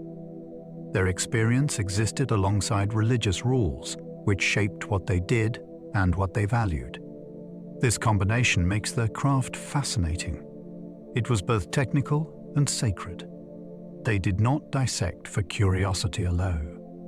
They handled the dead to prepare them for eternity. Their anatomical understanding was therefore purposeful, limited in some areas, and impressive in others. Every mummy is evidence of knowledge passed through hands as much as through texts. The embalmer's workshop was both practical workplace and sacred space. The place where a body was prepared had to serve two worlds at once. It needed tools, water, natron, linen, oils, tables, jars, and trained workers. It also needed ritual authority. The dead were not being processed as ordinary material. They were being transformed through actions that carried religious meaning. Specialists had defined roles, and priests could speak formulas while practical steps took place. The workshop may have smelled of mineral salts, plant oils, heated resins, and linen. It was a place of labor, but also of controlled reverence. This dual nature is important because it prevents us from seeing mummification as either pure science or pure ceremony. It was both. Hands cleaned and packed the body, while words placed those actions inside a sacred order. The workshop stood between house and tomb, between grief and burial. Within it, a human body passed through one of the most elaborate transitions ever created. Some embalmers lived near necropolises where the dead were prepared. Cities of the living often had communities tied to cities of the dead. Near major burial grounds, workers, priests, craftsmen, guards, and suppliers supported the enormous labor of funerary culture. Embalmers could belong to this specialized world. Their work required proximity to tombs, temples, and families arranging burials. The necropolis was not an empty landscape of silence. It could be busy with movement, negotiation, construction, ritual, and trade. Coffin makers shaped wood. Painters decorated surfaces. Linen suppliers provided cloth. Priests performed ceremonies. Embalmers prepared bodies in the midst of this economy of death. Living near such places meant being part of a profession that depended on trust and skill. Families handed over their dead to specialists who understood both technique and sacred obligation. This setting makes mummification feel less mysterious in one sense and more fascinating in another. It was not a single hidden act. It was an organized world built around remembrance. The Valley of the Kings held mummies meant for eternal secrecy. This royal burial ground was chosen for protection as well as sacred meaning. Earlier pyramids had advertised royal tombs on a monumental scale, and many were robbed. Later, rulers sought burial in hidden chambers cut into the desert cliffs near Thebes. The valley's remote setting and natural landscape offered a different strategy. Tomb entrances could be sealed and concealed. Corridors descended into decorated chambers where the king was placed with equipment for the afterlife. The plan was secrecy, not display. Yet the decorations inside remained magnificent because they were intended for the deceased and the gods, not for tourists or crowds. This contrast is powerful. Outside, the tomb could look like part of the desert. Inside, it contained texts, images, and objects meant to secure royal eternity. The valley shows how Egyptian kingship adapted to danger. The greatest protection was no longer a mountain of stone. It was hiddenness. Tomb robbers often reached royal burials only generations after sealing. A sealed tomb could seem secure on the day of burial, but time changed everything. Guards died. Records faded. Political authority weakened. Local knowledge spread or was rediscovered. Robbers might tunnel through rock, break seals, or enter through damaged passages long after the funeral was forgotten by most living people. Some robberies happened surprisingly early. Others occurred after dynasties shifted and old royal burials became less protected. The attraction was obvious. Gold, jewelry, fine vessels, and precious materials had been placed with the dead in enormous quantities. Ancient records show that tomb robbery was treated as a serious crime, and investigations could be harsh. Yet the temptation remained. This is why many royal mummies were later found damaged, moved, or stripped. The story reveals a hard truth about eternity. Egyptians planned for forever, but tombs existed in human history, where poverty, greed, politics, and memory could all threaten the dead. Priests sometimes moved mummies because their original tombs became unsafe. Relocation was a dramatic act. A tomb was designed as a permanent home, yet priests sometimes decided that leaving a mummy in place was more dangerous than moving it. This could happen after robbery, structural damage, or wider instability. The transfer had to preserve identity. Labels might be added. Coffins could be repaired. Bodies were gathered into more secure hiding places. Such movement was not casual storage. It was a rescue operation inside a sacred tradition that valued the body's continued protection. The decision must have carried tension. To disturb the dead was serious, but to abandon them to destruction was worse. These removals explain why some famous rulers were not found in their original resting places. They also show that ancient Egyptians could revise burial arrangements when reality demanded it. Eternity required maintenance. Priests became caretakers of royal memory, moving through dark tombs to save kings whose monuments could no longer defend them. The Deir el-Bahari cache saved many pharaohs from destruction. One of the most extraordinary discoveries in Egyptology revealed a hidden burial containing numerous royal mummies and coffins. This secret place held rulers who had been moved from their original tombs to protect them from further harm. The discovery was stunning because it brought together names that had shaped Egypt's imperial history. Instead of one isolated burial, explorers found a gathered royal past. The cache also exposed the emergency measures taken by ancient priests. Some bodies had been damaged before rescue. Some coffins did not belong originally to the mummies inside them. Written notes helped identify individuals and record reburial actions. The whole deposit feels like a time capsule of crisis management. Without it, many royal remains might have disappeared completely. The cache saved bodies, but it also saved historical evidence. It revealed that ancient Egyptians were not passive witnesses to tomb robbery. They organized a secret defense of their dead rulers. Mummies were once ground into powder for strange European medicines. For centuries, some people believed that powdered mummy could cure illness. Apothecaries sold substances under names connected with mumia, and demand grew from a mixture of misunderstanding, superstition, and medical theory. The practice was deeply misguided. Human remains from Egypt were treated as ingredients rather than as the bodies of real people. Buyers imagined that ancient preservation or dark embalming material held special healing power. In reality, the trade encouraged grave disturbance, fraud, and the destruction of irreplaceable remains. This chapter is disturbing, but it is important because it shows how the meaning of mummies changed outside Egypt.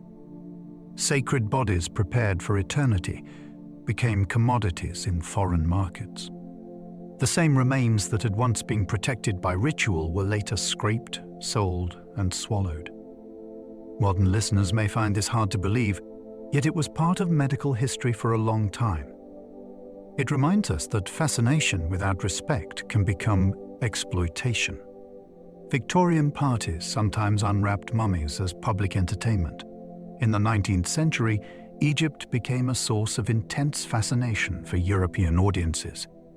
Some collectors hosted events where a mummy was unwrapped before invited guests. These gatherings were presented as education, spectacle, and social novelty, all at once. People watched as layers were removed and objects were revealed. To modern ethics, the practice feels invasive and careless.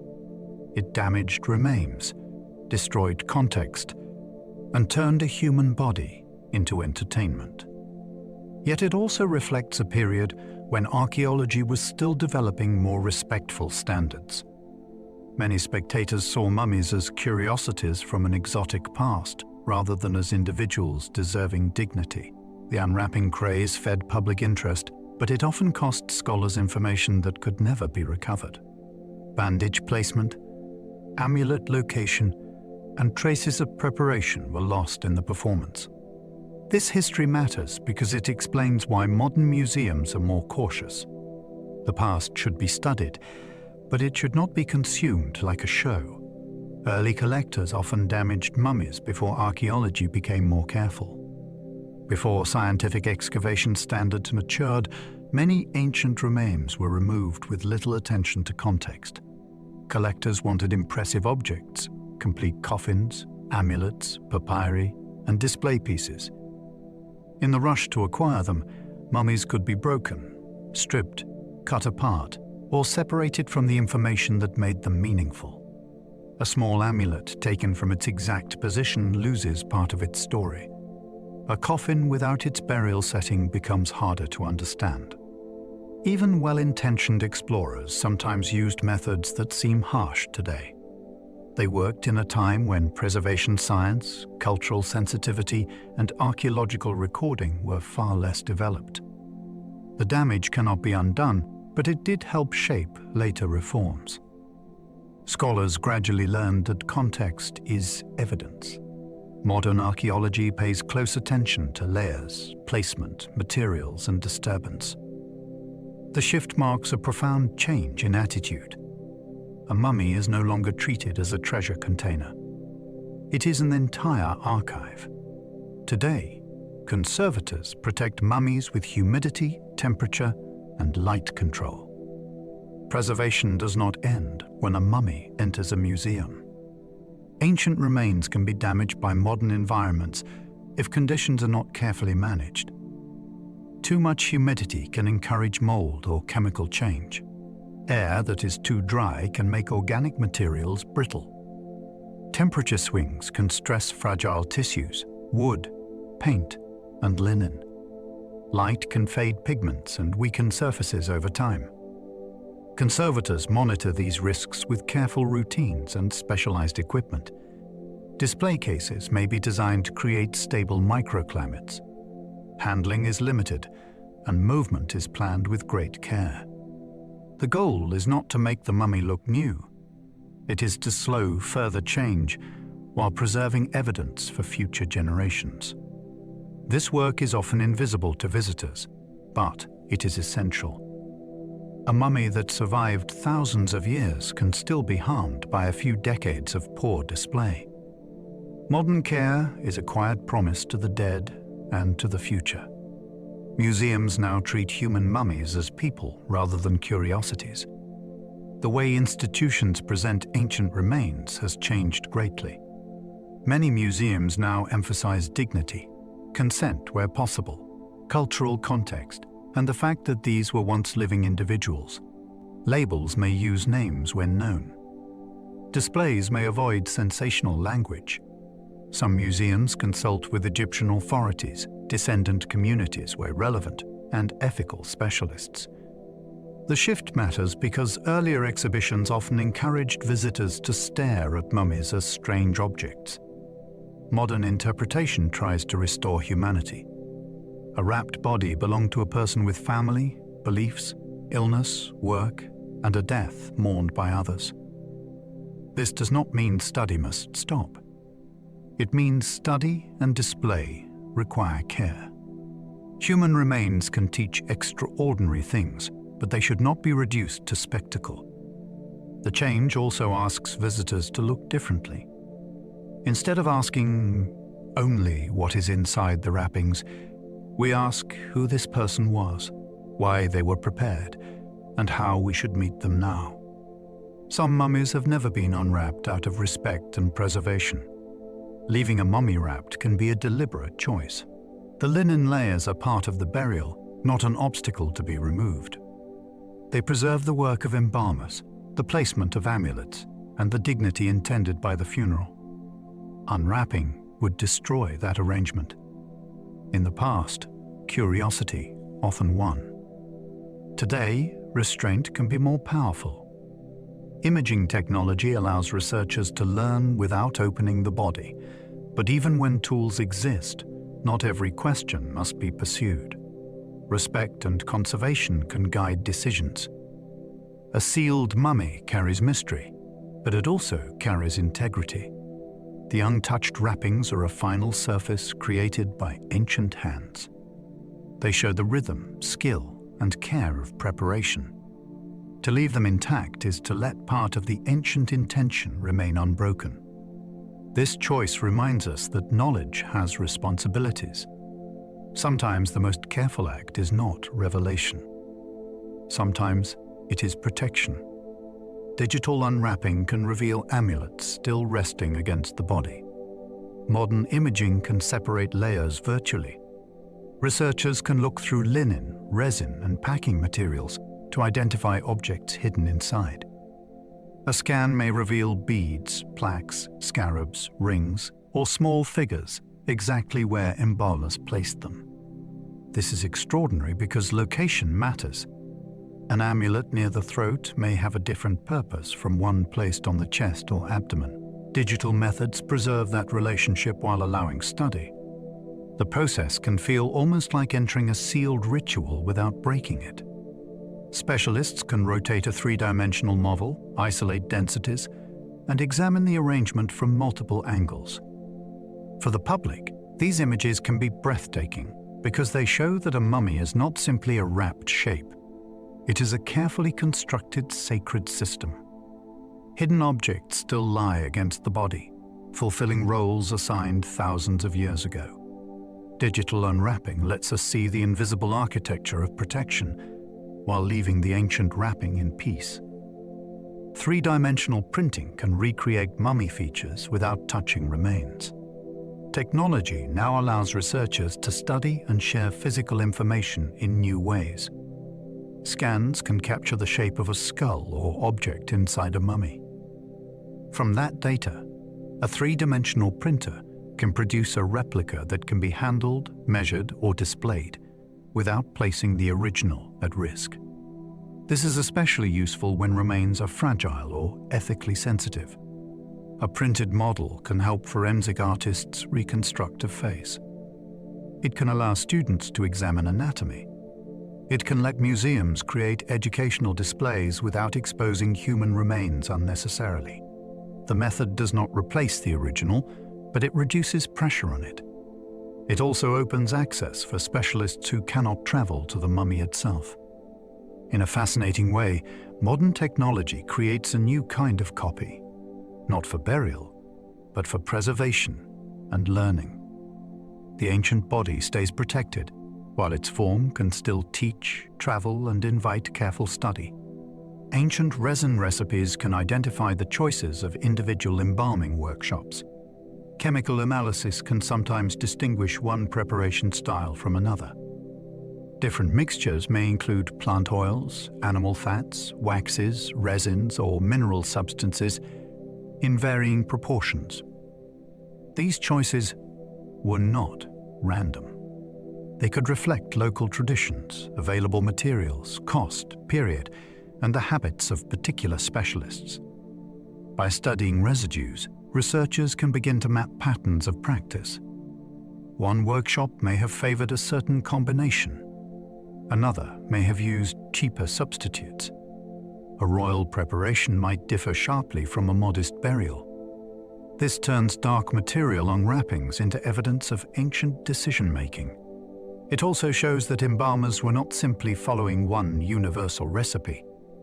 They adjusted methods within a living craft tradition. Such analysis can reveal trade, status, chronology, and skill. It brings us close to the hands behind the work. A mummy's surface may look silent, but its chemistry can preserve the signature of the people who prepared it. Mummy studies help scientists track ancient diseases across civilizations. Preserved bodies can reveal patterns of illness that written history barely mentions. By studying tissues, bones, teeth, parasites, and molecular traces, researchers can compare diseases across regions and periods. This helps build a longer history of human health. It can show whether certain conditions were common among elites, workers, children, or specific communities. It can also reveal how environment, diet, migration, and social inequality affected the body. Egyptian mummies are especially valuable because their preservation can retain evidence that ordinary skeletons lose. When compared with remains from other cultures, they help scientists ask larger questions about disease spread and adaptation. Did a condition travel through trade routes? Did it flourish in crowded settlements? Did climate or irrigation shape exposure? These questions connect ancient Egypt to global medical history. A mummy is not only a relic of one civilization. It can become a data point in the long human struggle with sickness and survival. Egyptian mummies can preserve parasites that once lived inside the body. Parasites are small, but their evidence can survive in remarkable ways. Eggs, calcified remains, or molecular traces may appear in tissues, intestines, or burial material. These findings reveal infections that affected ancient people during life. Along the Nile, water-based parasites could be a serious problem because farming and daily routines brought people into contact with canals and river environments. Studying these traces helps researchers understand ancient health beyond dramatic injuries or royal diseases. A parasite can speak of work, sanitation, irrigation, and ordinary exposure. It can show how closely human life was tied to the landscape. Such evidence also reminds us that the ancient body was an ecosystem. It carried not only organs and bones, but other living organisms that shaped comfort, strength, and survival. When parasites are found in mummies, they turn invisible suffering into visible history. The dead reveal not only how they were honored, but what they endured. Some mummies show evidence of malaria from the ancient Nile Valley. Malaria has a long and complicated relationship with human societies, especially where mosquitoes thrive near water. Tests on certain ancient remains have found evidence consistent with malaria infection. This matters because the Nile Valley created rich agricultural life, but it also supported environments where biting insects could spread disease. The discovery adds a biological layer to Egyptian history. A person might live among temples, farms, scribes, and royal power, while also facing fevers caused by a tiny parasite carried by mosquitoes. In some cases, malaria may have weakened individuals already affected by other health problems. For royal mummies, such findings can reshape debates about death and vulnerability. For ordinary populations, they help explain burdens that written texts rarely record in detail. The disease links landscape and body in a direct way. The river gave Egypt abundance, but the water systems around it could also create hidden risks that followed people through life. Linen weave patterns can help date wrappings and burial traditions. Cloth preserves technical choices. The spacing of threads, direction of spin, quality of flax, and style of weaving can all provide clues.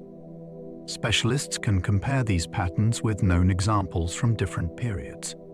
This helps date a mummy or identify whether wrappings were reused, replaced, or added later.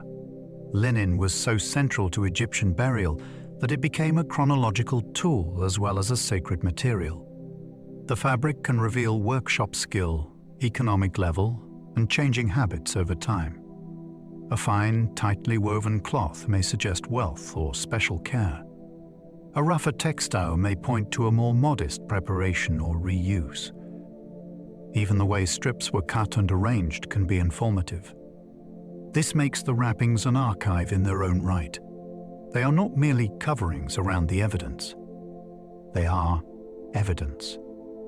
Every thread belongs to a chain of farming, spinning, weaving, cutting, and ritual use that ended at the body. Coffin inscriptions sometimes reveal names lost for thousands of years. A name was one of the most important things a person could carry into eternity. Egyptians believed being named helped preserve identity.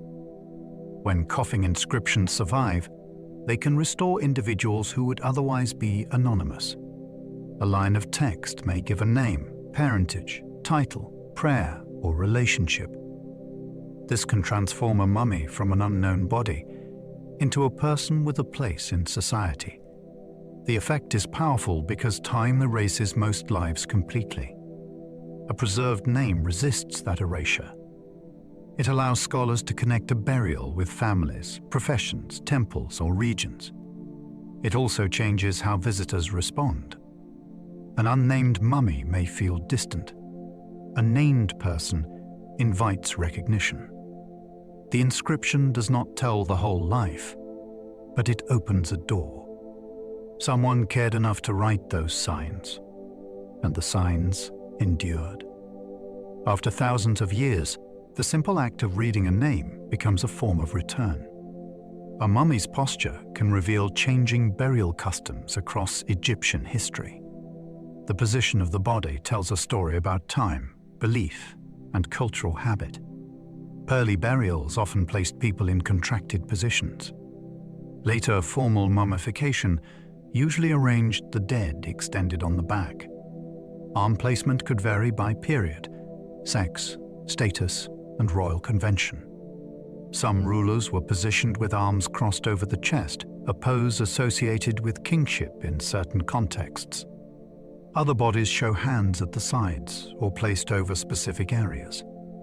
These choices were not accidental. They reflected ideas about dignity, identity, and proper preparation. Posture can help researchers date a burial or identify later disturbance. If a body lies in a position unexpected for its supposed period, scholars ask why. Was it rewrapped? Was it moved?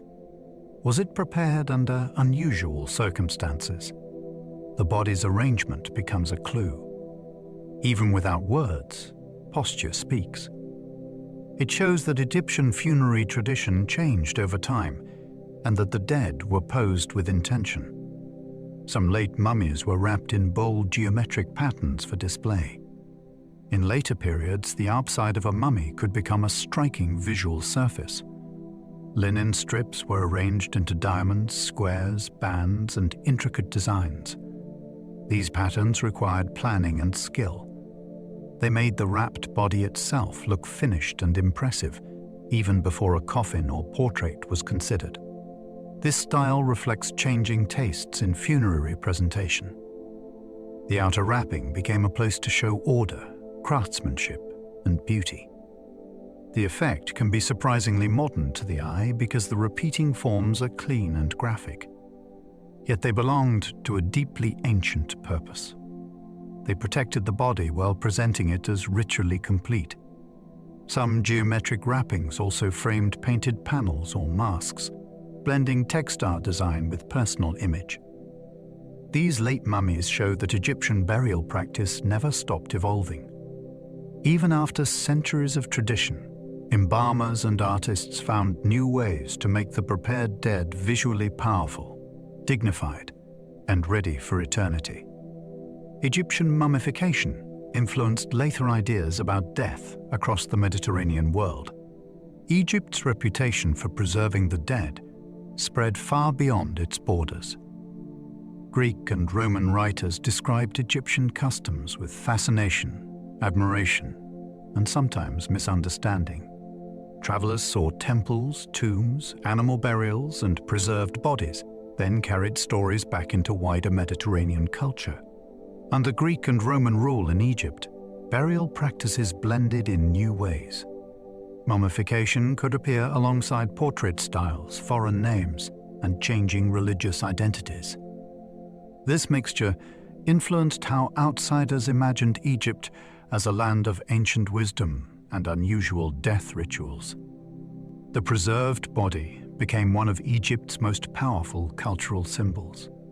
It shaped later legends, collecting habits, medical mistakes, museum displays, and popular ideas about immortality.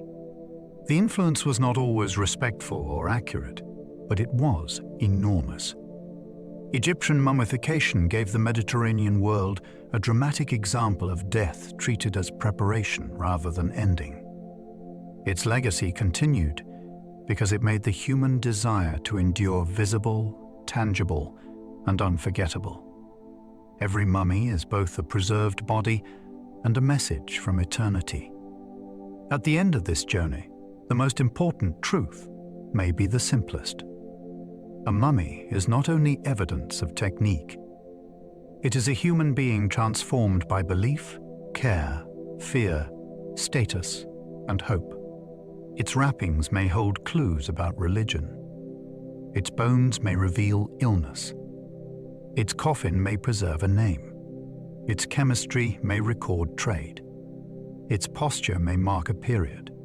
Yet beyond all of that, it represents a person who is carried from life into ritual by other people. Someone prepared the body. Someone chose objects. Someone spoke words. Someone wanted the dead to continue. That is why mummies remain so powerful. They stand at the meeting point of science and emotion. They allow modern researchers to ask precise questions while reminding every viewer of something timeless. Across thousands of years, the ancient Egyptians tried to answer death with preservation. What remains is their message, still waiting in linen, resin, bone, and silence. And so, we come to the end of our journey through the remarkable world of Egyptian mummies. We have followed a civilization that looked at death with extraordinary seriousness and answered it with skill, belief, and care. We have seen how bodies were dried, wrapped, guarded, and prepared for a future beyond the tomb. We have stepped inside workshops where practical knowledge met sacred ritual. We have seen how amulets, coffins, portraits, and spells became part of a great promise that identity could endure. We have also met the human side of this story: royal children, ancient illnesses, worn teeth, braided hair, names written carefully so they would not be lost. Even after thousands of years, these details still reach us. They remind us that history is not only built from temples and kings. It is also built from fragile bodies, careful hands, and the wish to be remembered. Now, let those ancient chambers grow still in your mind. Let the linen settle. Let the painted coffins fade into darkness. Let the golden faces, the hidden prayers, and the silent desert become distant and calm. There is nothing more you need to follow tonight. Let your shoulders soften. Let your breathing find its own slow rhythm. Allow the day to loosen its hold, little by little, until your thoughts feel lighter. If you enjoyed this gentle journey through history, you are welcome to like, subscribe, or leave a thought below. It helps others find their way here too, one sleepy soul at a time. And if you are still awake, another quiet journey should be waiting on the screen for you now. But for now, let the night gather softly around you. Let the past rest where it belongs, and allow yourself to drift. Sleep well, and good night.